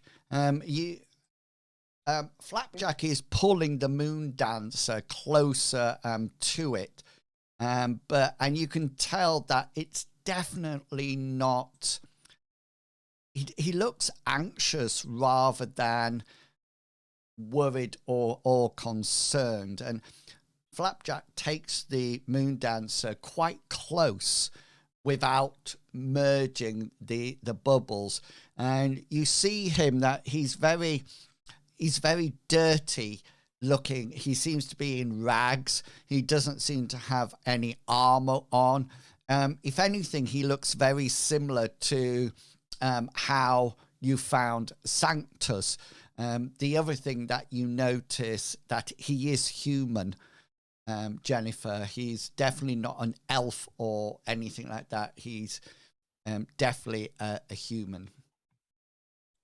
Elaine, you've been doing this for a while. Is this a common thing where people like leave their boats out, pretend that they're abandoned, but then it's a trap? Or could this literally just be someone who's stranded here? She sort of like says, well, pirates use a lot of tactics, but this one seems to be far too damaged. She sort of like gazes along the hull, and she says, definitely looks like it's been attacked. And notice that some of the weaponry, the ballista, it seems to be broken and smashed. Probably looks like it's been in some kind of battle. Maybe that person's just a lucky sailor or unlucky sailor. As we get close and we see the state of the man, Pericles is going to look concerned, and he's going to go. He's going to quickly make his way down into the to the ship's galley, and he's going to, I don't know, grab maybe a couple of biscuits and a water skin, and hurry back up onto the deck with them before he'll stick the biscuits in his tunic and water skin on his nice. On his are you taking some of Jennifer's brew? No, just whatever hard tap biscuits or whatever it is, you know, that we eat on the. Yeah, brilliant. So let's just on that point, let's just I'm interested to see how well Jennifer and the cook is getting on. So just roll your persuasion for me. Me? No, Jennifer. All right. Jennifer, okay. My persuasion. I smell terrible. You've started to bond with the ship's cook, and you're even swapping recipes at times, and the cook tastes something and he says, oh, that's quite nice, that. And he says, but they won't like it. And then a few minutes later he sort of says, well, what's the recipe for that? You know, so there's a bit of a banter, a bit of a relationship growing, a bit of a positive relationship. So maybe there's some druid type biscuits that Perry can pick up in preparation for going across. And she sort of like, Captain Elena sees you coming up with the provisions, and she looks at you, Perry, and says, we're going across then? Of course. Take Yeah, it looks in. like it. The man is obviously in dire needs. And she sort of like says, she shouts, Flapjack, take us alongside. And he sort of like brings the moon dancer around. And the next time you pass by it, you come into close contact with it, and there's almost like that a slight pressure wave as the two air envelopes join and merge, and there's sort of like a like that, and you definitely smell a rather nasty smell from the Nautloid. Very much, yeah, very dank, and if your senses don't deceive you, it definitely smells like death coming over from there, or something that's died. And you actually are going to be landing on what appears to be the battle deck of this ship. And I'm about to move you all across. I'm just going to put you all a little bit closer together first. And then let's move Sanctus to there. And then I can pick you all up. Bring Perry over here. And Ty over here. And then we can go across. Let me select you all. Okay, so when you go across, don't move or do anything until I tell you what everything is like. And then we'll move from there. I also want to make sure that you can see.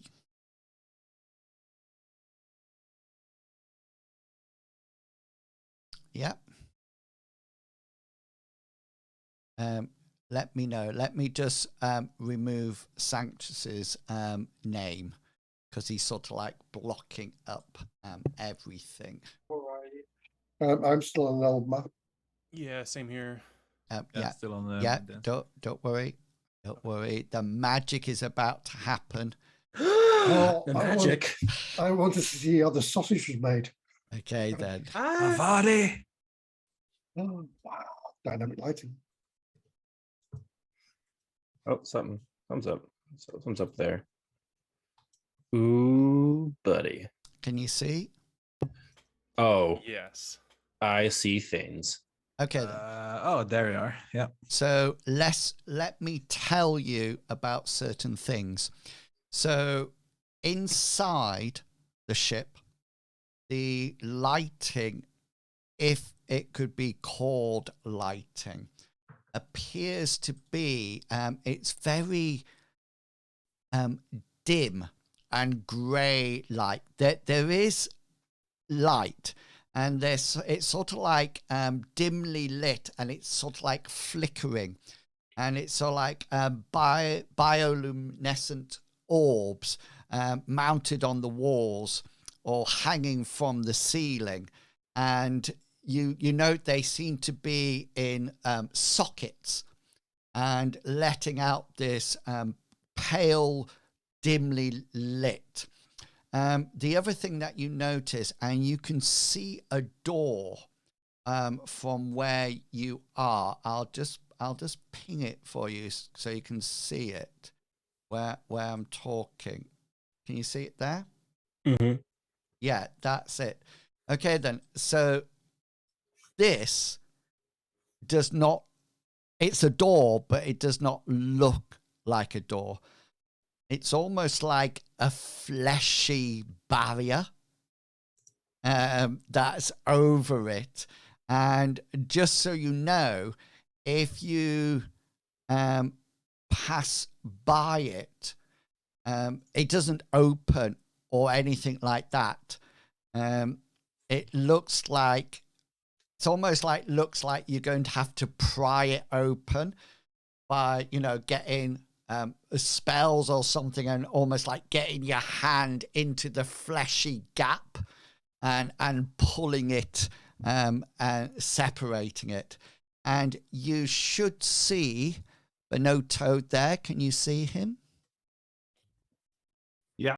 Yeah. Yes. And he sort of like comes down from the middle set of stairs to your west. And he sort of like comes down And he sort of like sees you all there, and he comes across and says, "Thank the Lord you are here. Oh, I thought I was going to be adrift forever in this cursed place." And How long have you been adrift for? you notice as he comes close to you that he seems to be distressed. He definitely looks ragged, and he also seems to be blood stained.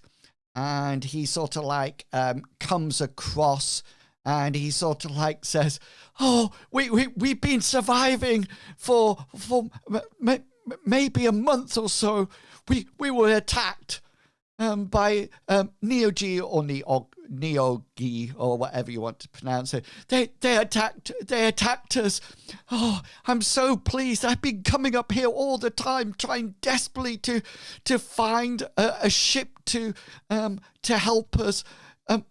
Sadly, most of the crew are dead from the attack, but there are a few survivors on board that really need healing. Do you have people who can heal in your group?"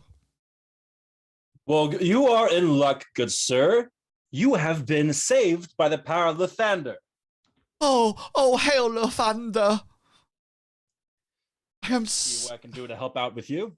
I'll approach him and see if I can figure out, maybe I can help him out with some healing spells. Can I make an insight roll to see whether or not what he's saying is? Yeah, by all means. Is it insight that I roll? You can roll insight. Yes, that's absolutely fine. Absolutely. He seems to be totally above board. He seems to be telling the truth as far as you are aware. Okay, so as Sanctus is doing whatever he does, Pericles is going to take the water skin off his belt, and he's going to go up to it, and he's going to hand it to him, and he's going to say, "It's water, my good man." Oh, heaven praise! Oh, I've been. Our water ran out just 2 days ago. I've been swallowing my own spit for several days. Jesus Christ! All right, I'm going to perform healing word onto him. Yeah, go for it.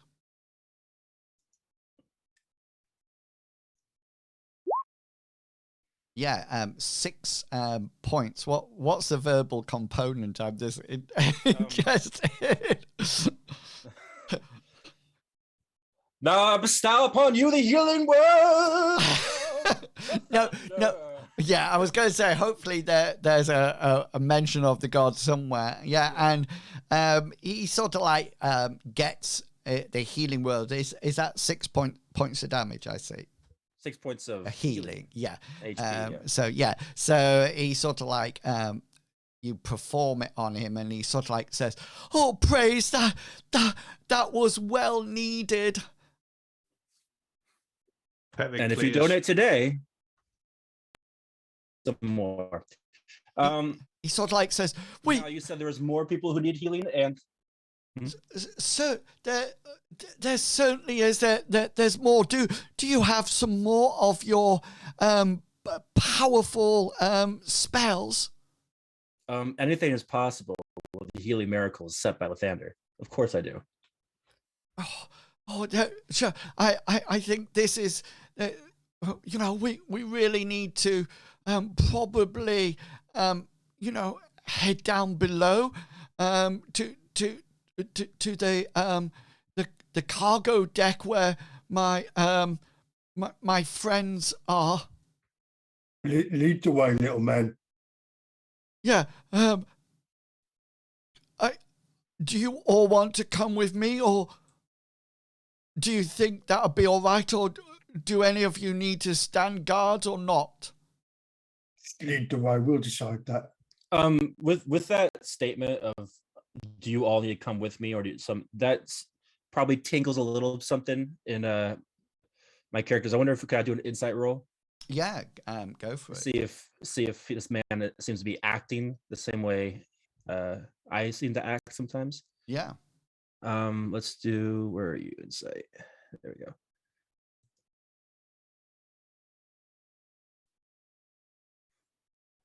Yeah, he seems to be truthful about the need for healing. You're not too sure why he would ask you to search the other decks or stay up here. It sounds somewhat counterintuitive at you know when you first when he first talks about it. Pericleus wants to take the wand from his belt, and he wants to expend one of the daily charges, and he wants to see whether or not there's any magic in the vicinity, either on the person or within the, I think it's a 10 30, it's in a 30-foot radius of where I currently am. Yeah, so there seems to be any magical items that the party has. There seems to be nothing else magical on the ship at all. Everything seems to be, for want of a better word, normal. Okay. So to the east, just where you are, Sol, I don't know if you can see that, there's two sets of stairs. So the bottom one here, they are going down to the next level, and these, the top ones, go up. The bits at the, I think you should be able to see the trebuchet there. Can you see those? The middle steps look that they're going up to the front of the ship where he was waving from before. The two other bits appear to be going up to the deck above, almost like the front of the ship further up. So if you imagine it goes down, every bit gets longer or shorter. Does that make sense as you go up the ship? Pericleus to say to Benito, how many more of them are you? I've only bought 2 biscuits. There's only 6 of us left, sadly. The pirates were deadly in their attack. Well, let's go save them. Wait, before we go. I have a question. What is that thing about? And he'll point toward the flesh door. Yeah. Well, it's a door. It's a door. Okay, that's not how doors usually look, but so we can just go through it, and that's fine, right? He sort of like walks round and approaches it, and as he approaches it, it goes and opens, and you can see it opens into what appears to be a room. There seems to be some kind of bunk in there, some kind of a. Let me just make sure that I'm telling you this right. My Roll20 is incredibly slow at the moment. Yeah, it seems to be full of crates and storage items and barrels and things like that. It's definitely seems to be some kind of storage there. When he sees the door open, Pericleus goes, well, that's definitely not gnomish design. No, he says, you might have noticed that our ship, well, yeah, we got our ship from mind flayers. Right. Okay. I'm gonna as we get closer, if we start to, I'm going to whisper into Trevor, what's his name? Precarious or Perry, yeah. Pericleus? Pericleus. Pericleus. I'm gonna whisper. Act cool, but something's weird's going on. As you sort of like kneel down to whisper, Yeah. he's only 3 foot, and you sort of like get close to his ear, you get sort of like Probably like 7. pricklies because there's a whole load of an unnatural amount of ear hair coming out of it, and you sort of like go, that's It looks like it needs to be combed out. But yeah, I'll just be cool, but there's something weird going on. And then I guess we should go. Okay, so you're going down to the next deck below. Is that where Benotto said the yeah. people were? He said that they were on the cargo deck, which this way here, if this the square in the middle, that leads straight down to the cargo deck, but you would have to drop down 2 levels. But you can see down there appears to be the light is very dim down there, but you also do with dark vision see the grey outline of what appears to be bodies lying down. From this distance, you can't hear breathing or anything like that, but there's definitely people down there. He sort of like looks at you and says, "I wouldn't jump." He says, "It's a long way down. It's much better to take the stairs." And he points to the set of stairs going down. How far is the jump, do you reckon? Something that if you've got something that will slow your fall, like a feather fall, or you want to toss the monk over there, can Ty, I don't know if they brought that across to 5th edition.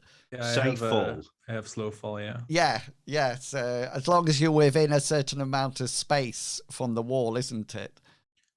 I can use my reaction when I fall to reduce any falling damage by 25. Ah, nice. Yeah, so Sol tosses you down there. you could change it. Yeah. Okay, then. So is the idea to go down the stairs, yeah? Yes. Ty will probably stay upstairs. Okay, then. Do you want me to come, or do you want me to stay up here and stay guard with Ty? From what he was saying, these people might be very weak. You might have to carry a few of them. Ty will sort of like look down the hole. It's totally up to you. Actually, I think I'll be, as long as we kind of get them huddled up together, I think I could be able to handle them and get them You are your own man. Move. Okay, so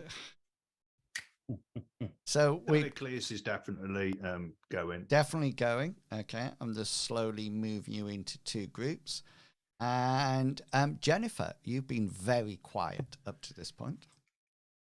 Well, Jennifer knows that her comrades can handle the things that she feels more aloof about, such as helping people. But she doesn't really want to go down and like deal with sick people. She'd rather stay up here with Ty, stare out into the endless ocean of sky. Okay, so the people staying up, there are some rooms, as you can see down, now that some of you have moved, you can see there's a corridor going to the east as well. And there is also a set of stairs going up.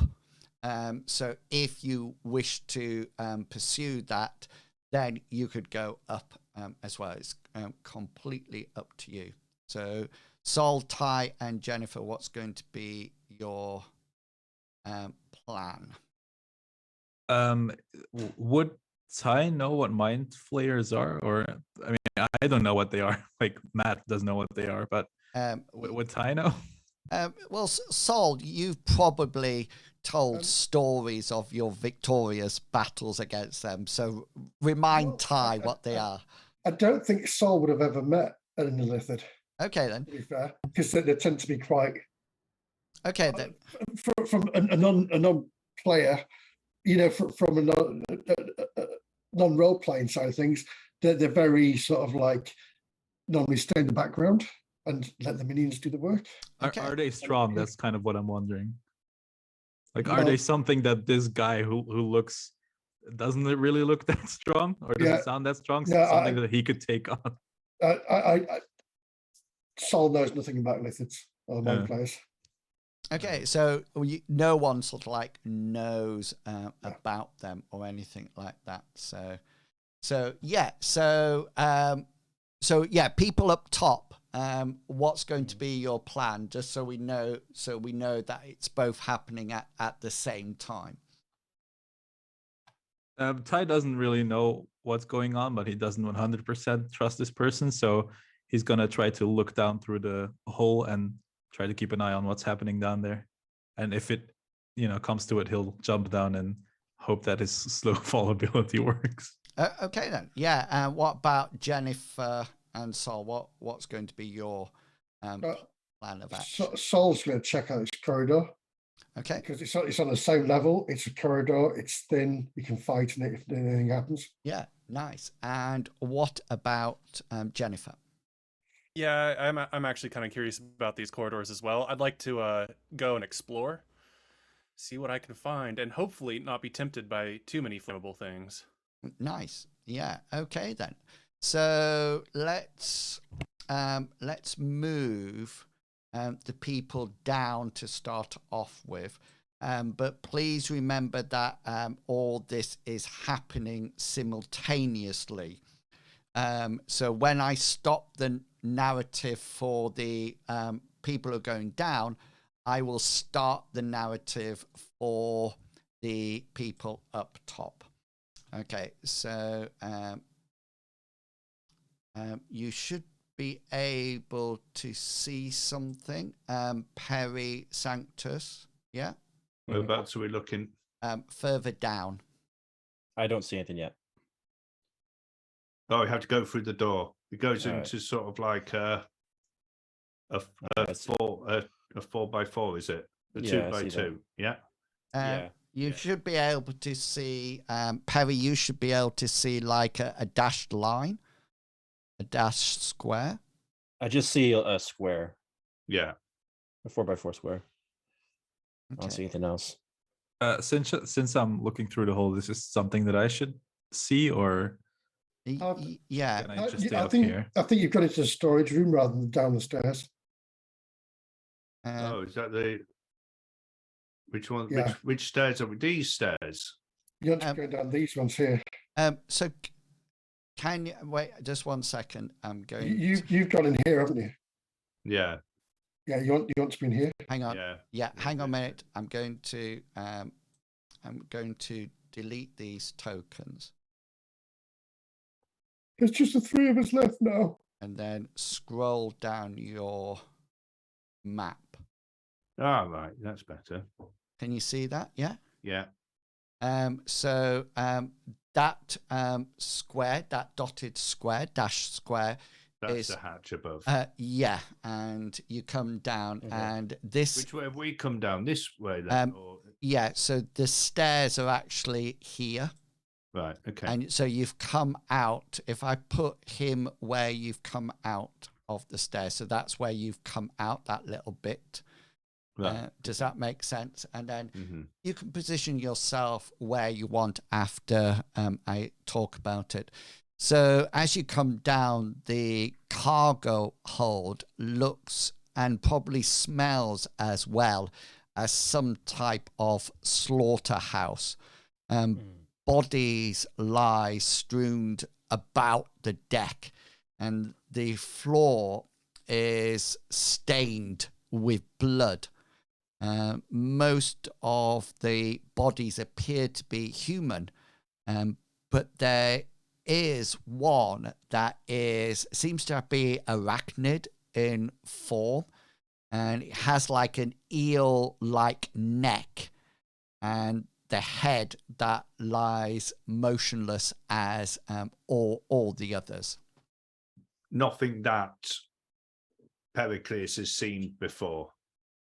No, you're not too sure what all this is, and you can see that your companion Ben Otto is sort of like put his hand over his mouth and said, this is so. I did my best. I did my best to try to help them. The living is down here, and he points to the east, to these two doors here. Can you see them? Okay. Before moving on, Pericles wants to sort of like stop as he takes in the sight, and he wants to listen intently to see whether or not he can hear anything, especially ahead of us. Mm-hmm. Yeah. Okay. And Sanctus, what would you like to do? Sanctus is going to, let's see. He's a little not happy with the sight he's seen, so I have something to help out with this. I'm going to roll detect magic. Yeah. And look down the corridor he's checking out, or he's telling us to. Yeah, through these doors. Yeah. Okay. Yeah. Yeah. So you cast your spell, and you again see no sign of magic in this place. Those double doors are those fleshy type of things. Mm-hmm. Everything that I'm giving you, by the way, is just from where you're standing still. So, you can go around and investigate bodies or the areas or anything like that. Did that fleshy door just open when he approached it last time, or did he have to sort of like prise it apart? Yeah. So before, that's what I said. So he went up and it just opened to him. And there's a Walmart greeter on the other side saying, "If it, hi, have a good day." I'm going to move forward to where he's pointing towards where the yeah. So he sort of like come over here now, and he's sort of like beckoning you this way, through the doors, through these doors. They probably need your help. They're through here.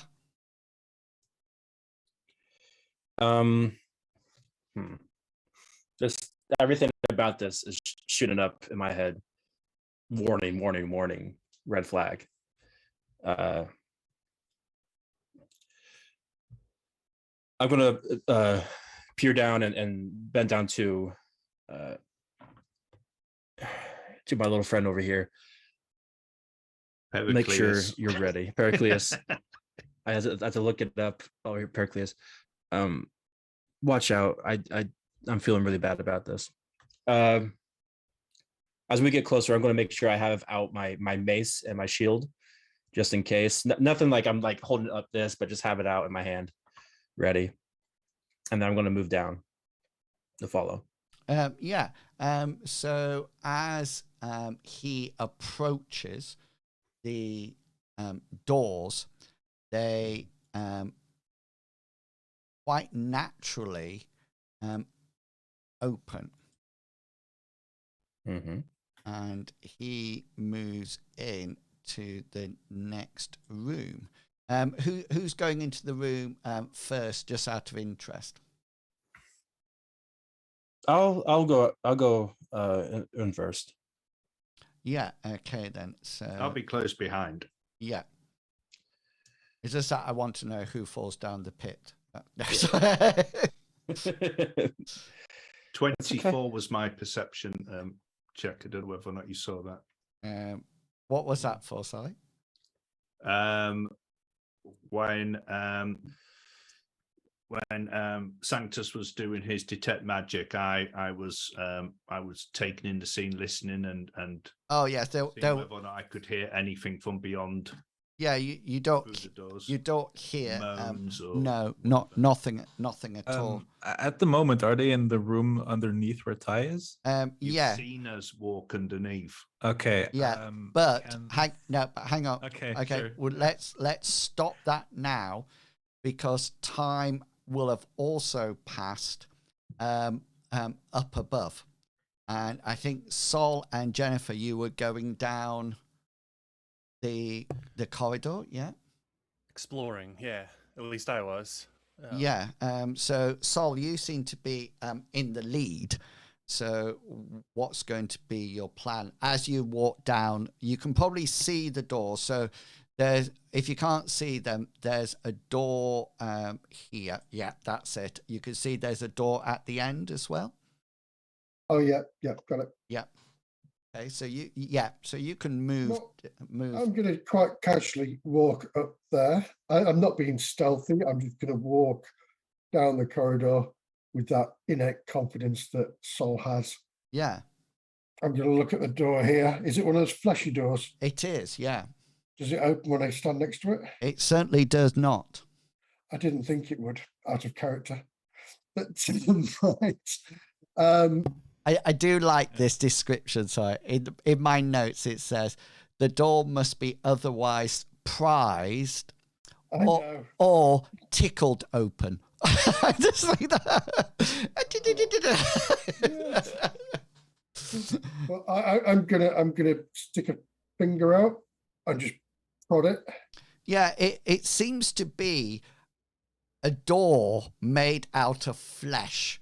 The join goes down the middle, and when you sort of like push your finger, there seems to be a bit of give in it, but you think it's definitely going to need 2 hands in and pull, or whack your axe in and twist. Sol's thinking is that man just walked up to it and it opened. He didn't have to stick his fingers in and move it around. That's strange, that. So I'm gonna ignore that one. Maybe it's broken. So wait. I have an idea. We could burn it. I can throw a bit of fire at it and see if that because when you burn flesh, it usually wants to get away. Jennifer, we're on a boat. Fleshy door. It's not like it's a slab of fatty beef that would just go up in flames. Do you have a bucket of water with you? No, but I have the innate ability to control fire, especially the size of a candle. What happens? The narrator's laughing at me, but I do. What happens if it gets bigger than a candle? Well, then I need a bucket of water, but I can make a candle's worth of flame and put that against the door and see if it reacts to it at all. We wouldn't have to start a bonfire. Right. Jennifer, just do it. Go on. Yes. Okay. If push comes to shove, I can always pee on it. Like that. I don't like that plan, but I want to use my produce flame cantrip. Yeah. To form a flame in my hand, and instead of throwing it, because I assume we're not in combat, I can just walk up and press it gently against the door. I think you can definitely sort of make sure that it's actually burning. You do have a spell roll, I think. Yes, I do. I have a +6 to hit. Okay, off you go. So I'm going to use this similar a brawn roll to open something. Yeah, so just because it does do damage, doesn't it? It does. It can do 2d8 damage, and resistance doesn't. That's a bloody big immunity combo. does, though. Okay, then. So click your produce flame, and it should do some damage for us, so we can see how much you do. Well, it's at least as big as it's a flickering flame appearing in my hand, as that's the size. But I don't want it to be like an actual ball of flames. Yeah, it's not fireball standard, but you should still be able to roll the damage, so we can see it. Yeah. So you sort of cast the flame, and you sort of bring it near, and you can tell that as it sort of starts to go close to these fleshy doors, there's definitely a sort of tss, and where the flame is, it sort of opens slightly, as if it's retracting from the flame in that area. You figure if you did a big set fire to it, it would definitely probably repel away from it and open. But you can see you can see some of the room from your advantage point at the moment, and it seems to be some kind of locker room, not as in gym locker room, but things like to do with the ship, like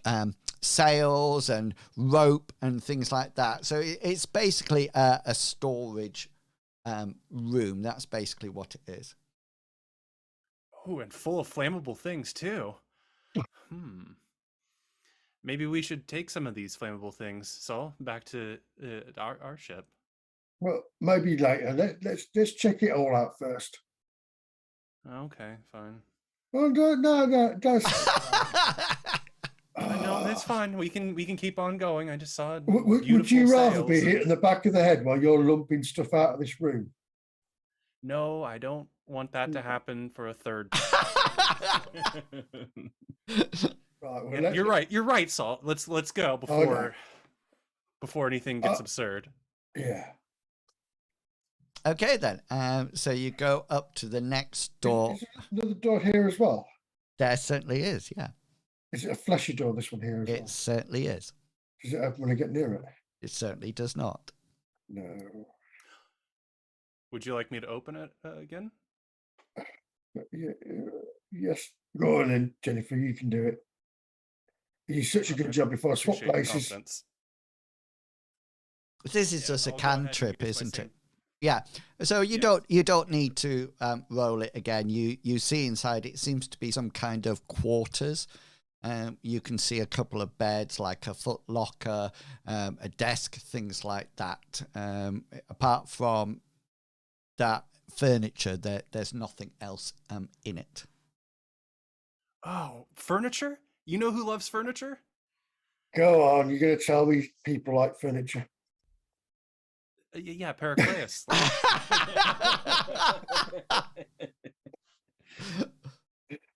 Yes, he does, doesn't he? It really does. And Well- that footlocker, it could have anything in it. It could have more furniture. It could do, couldn't it? So we'll mark this down as a big. We'll check this out later. Yeah.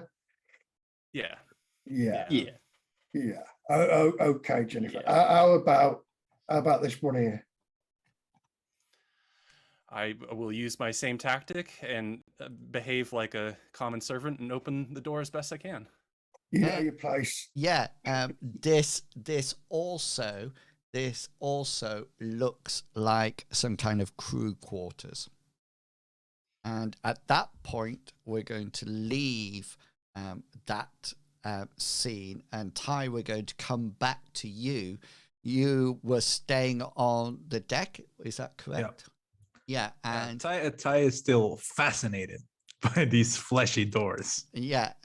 So he will go up to one, and I'm hoping I can do a nature check on one. Could I? You Would can that do give me it. any insight? You can do a nature check by all means. All right. Wow. You don't think it's natural at all. Okay. Yeah, it seems very mechanical. Yeah, very like metal mechanical. flesh. Yeah. It might be something you think it's probably maybe wood or metal. Yeah. Definitely not gnomish design. It doesn't open? No, it does not. Okay. Great. Yeah. Then Ty will go to wherever he needs to go to get like the best vantage point of what's going down. Okay, below. then. And as you get back to the cargo hold, you see the group below you passing underneath and going through into another room. And at that point, we come down to the three people down below. And so you can see in this room, I hope you can see in this room, you got a set of stairs going down. Can you see those, Perry, right next to you? There's a set of... Yeah.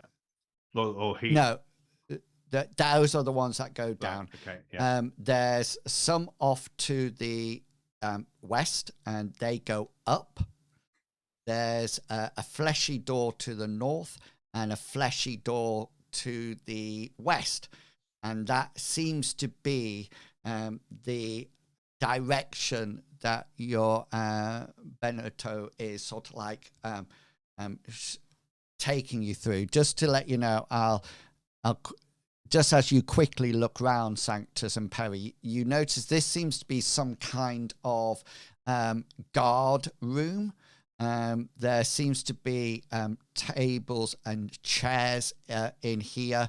There seems to be what appears to be some kind of like a coffee pot and like cups or tankards around here as well.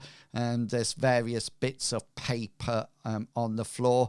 Some of the chairs are turned over or overturned. And you do notice that just here, I'm just going to ping. Okay, can you see that?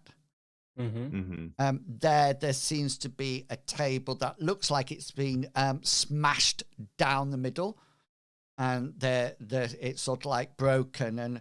And Ben sort of like looks around and said, "This was our last stand here. My colleagues are through that door. I'm so glad." He turns to you, Sanctus, and say, "Oh, you healed me so well. I just hope that you can help them." Really quick, Benito, I guess you never really mentioned it. Who was the people that attacked you? What were they? He says, Neo-Gs, or Neogis, it could be. But yeah, but it's the same as he mentioned before. And he sort of like rushes to the door, and as he gets to the door opens, and that is where we are going to leave initiative. We are going to have some initiative, please. All right. Where is the initiative? It's I think it's up at the top. Oh. All right. Where am I? I'm looking for It's just to the right of your abilities. I don't think it would have changed much, but that foreign nature was actually a 7 because I have proficiency in nature. But yeah, go across after your charisma, and then you got proficiencies, and one down from that it's initiative. Is that Initiative. wait? Does everyone roll initiative or just the people downstairs? just the two downstairs until you get into combat? Oh, excellent. Okay, then. So let me roll my initiative. Right, I know what I'm doing. And as he points to the door, or gets close to the door opens, and something quite horrific bursts out into the room, and then we're in combat. Okay, so just so you can see, I'm going to share with you what it actually looks like. I'll share it with everybody so you know. But yeah, you should be able to see that now. Yeah. I see something. Ew. Is it like the spider creature kind of thing? Yeah, so if you want, it seems to be some kind of arachnid form. It seems to have, on its back, it seems to have bubbles. It looks like it's almost like its brain is being stored up there, or multiple brains up there. And it sort of like comes scuttering out, and we're in combat, Sanctus. I'm assuming that you've got weapons drawn, etc.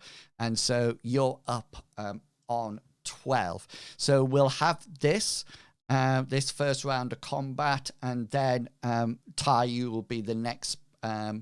You'll roll some perception checks to me to see. Don't roll them yet, but to see whether or not you hear anything down below. Okay. Yes, Sanctus. What would you like to do?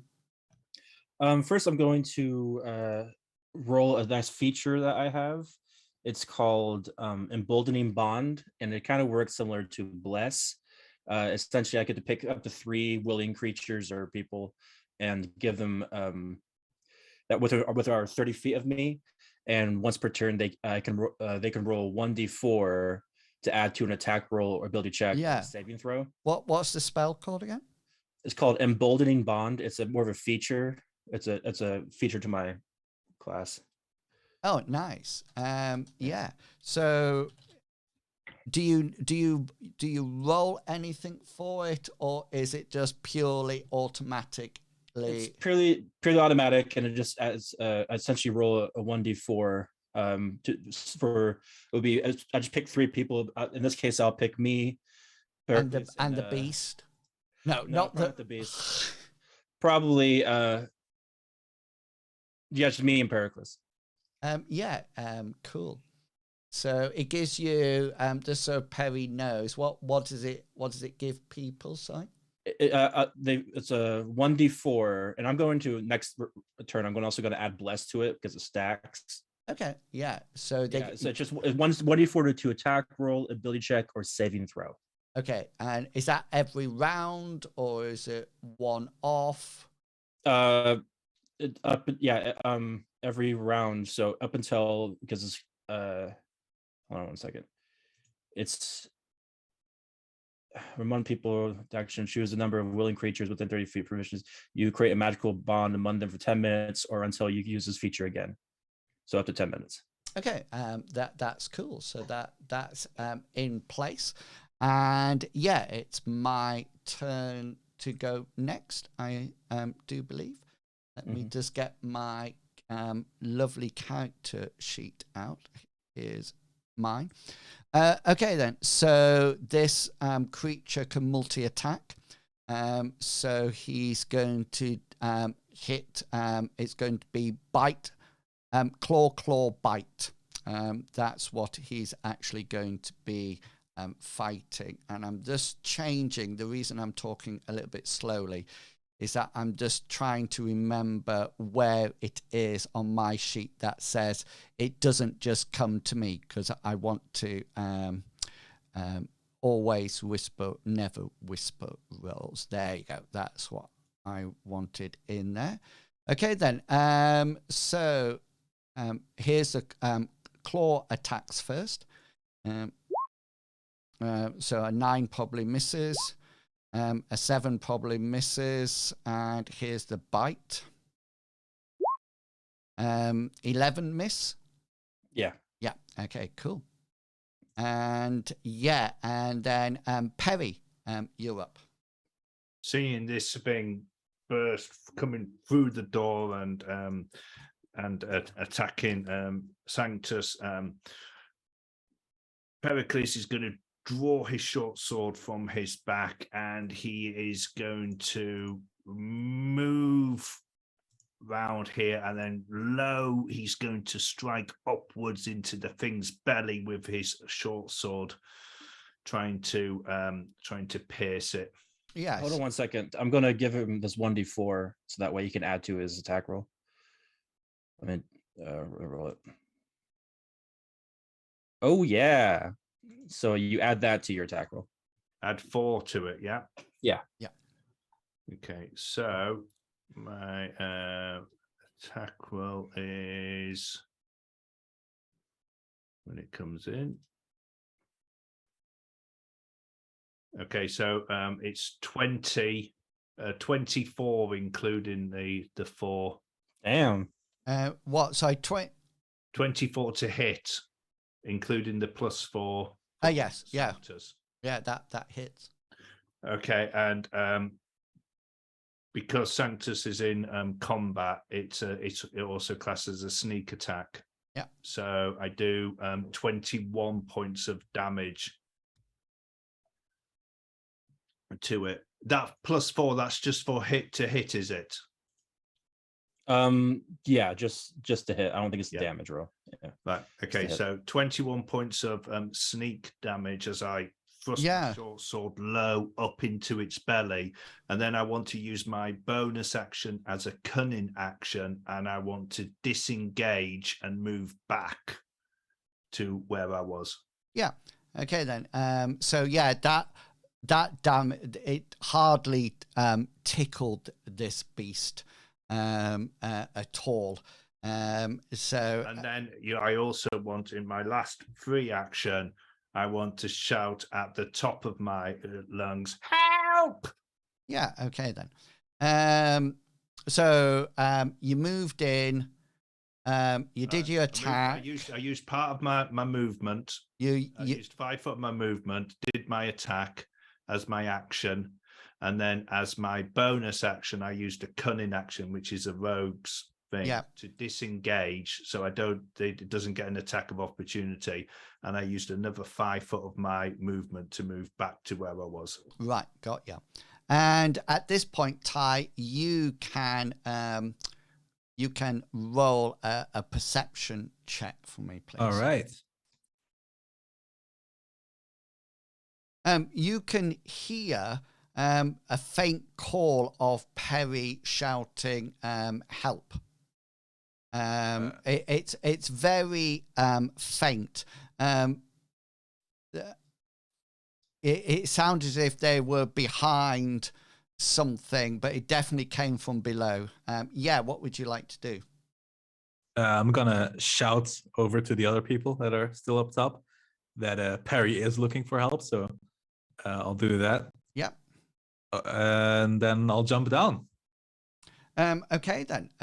So is the plan to use your monk's ability to slow your fall? Yep. Okay, and that's just It's 25 damage off whatever the fall damage would be. yeah. So I'm just going to you're going to disappear and then reappear as you drop down. So just bear with.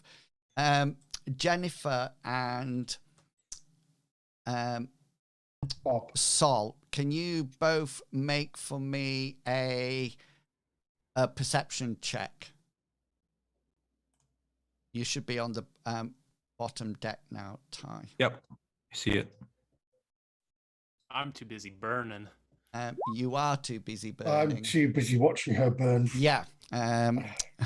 Okay. So, do you need to make a saving throw or anything, Ty, or is it just 1/4 of the falling damage? I think there's a saving throw for me falling, right? Yeah, got Is there you. not? So I think that.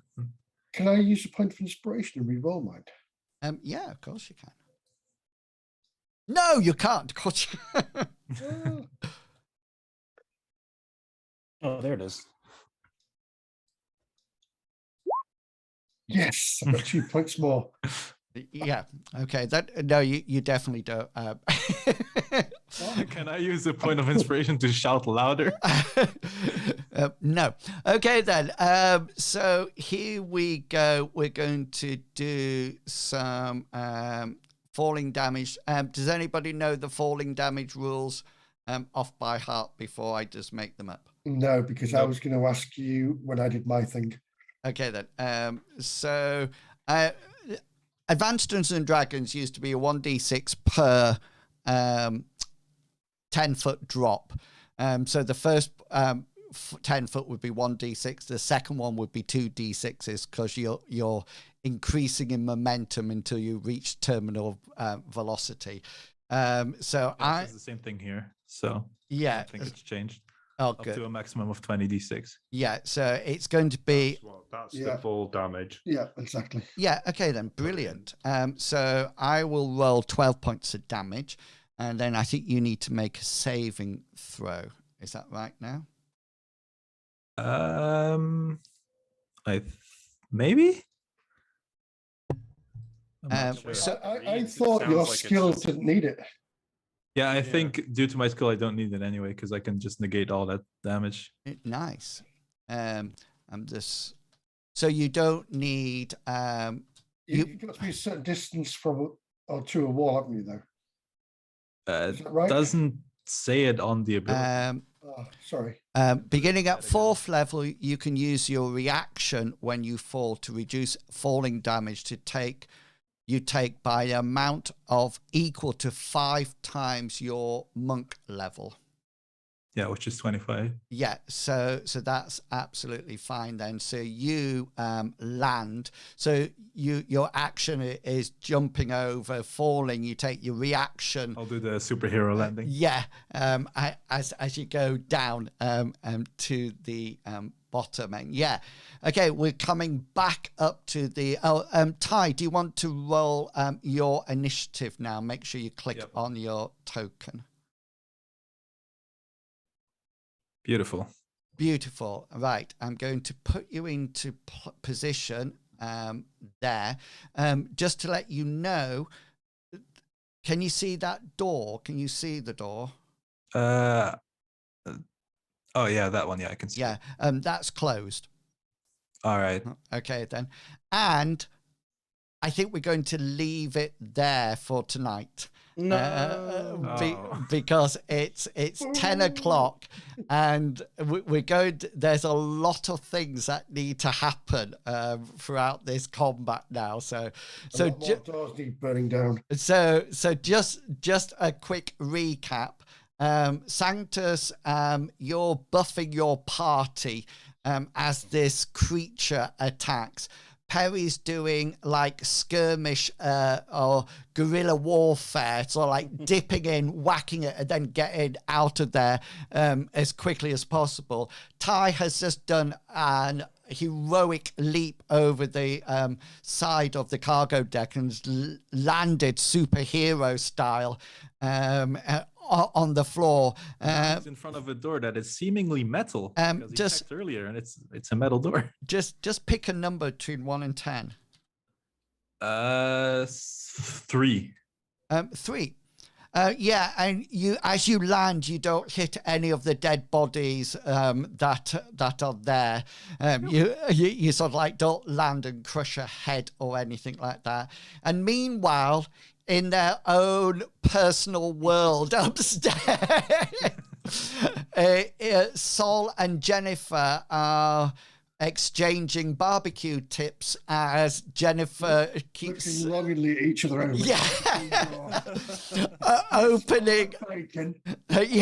Opening doors one after another, completely oblivious to anything that is actually happening in the ship.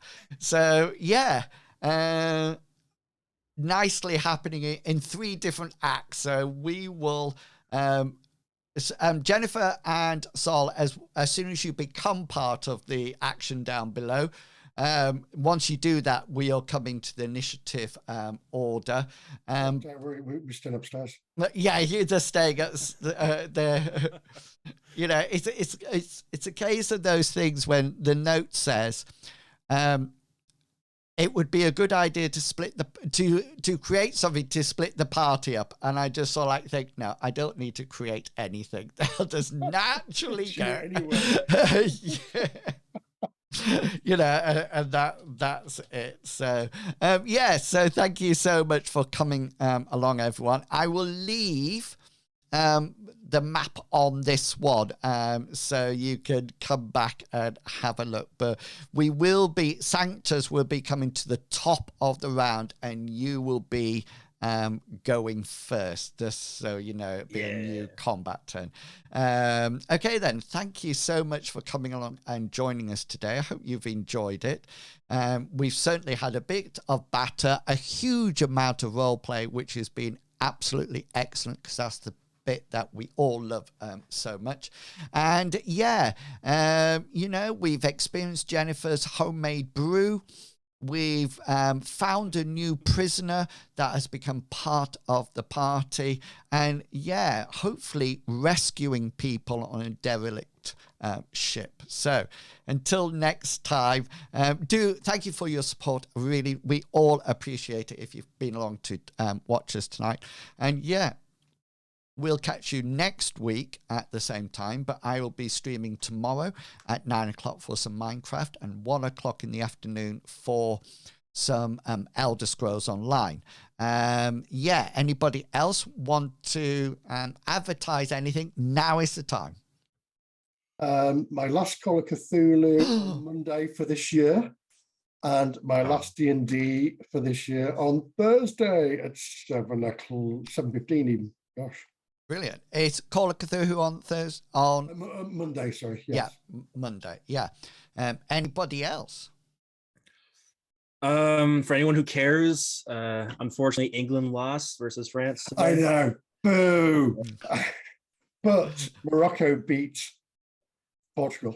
That's actually funny. That's what I thought too. Are They run Americans across each other? It's good. Yeah. are the Americans playing? Are they? No, we lost against England. Oh, right. Yeah. That makes sense. But Did you all arrive thinking it was going to be American football and we were just kicking the ball? You know, the first they just picked it up and chucked it. You should Watch football, it not tackling. soccer. it's like there's only one guy on the team is playing right. He's actually using his hands. Really? None of you got the memo. Mr. Pickles, do you want to give a shout out for anything? Yeah, sure. I've got my podcast on Spotify that I do with my friend Brad. It's also on Anchor. It's called And I Took That Personally. I'm trying to make it so it's easier to find in the searches. It should be better now.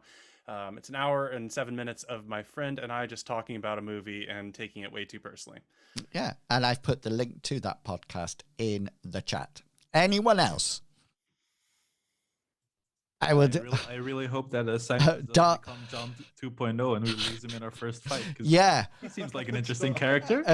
We might. Darth said, Mr. Pickle, shout out to his guns. And that's it. Okay, thank you so much for your support. I really do appreciate. Well, we really do appreciate it, and we hope you enjoyed this evening's session. Stay tuned to once we signed off, because there will be a image that comes up for the people who support us on Patreon and on Ko-fi. So keep an eye on that. And yeah, I will see you all next time. Until then, it's goodbye from me. Goodbye, and it's goodbye from them. Goodbye. Bye. I hope you have a good day. Okay.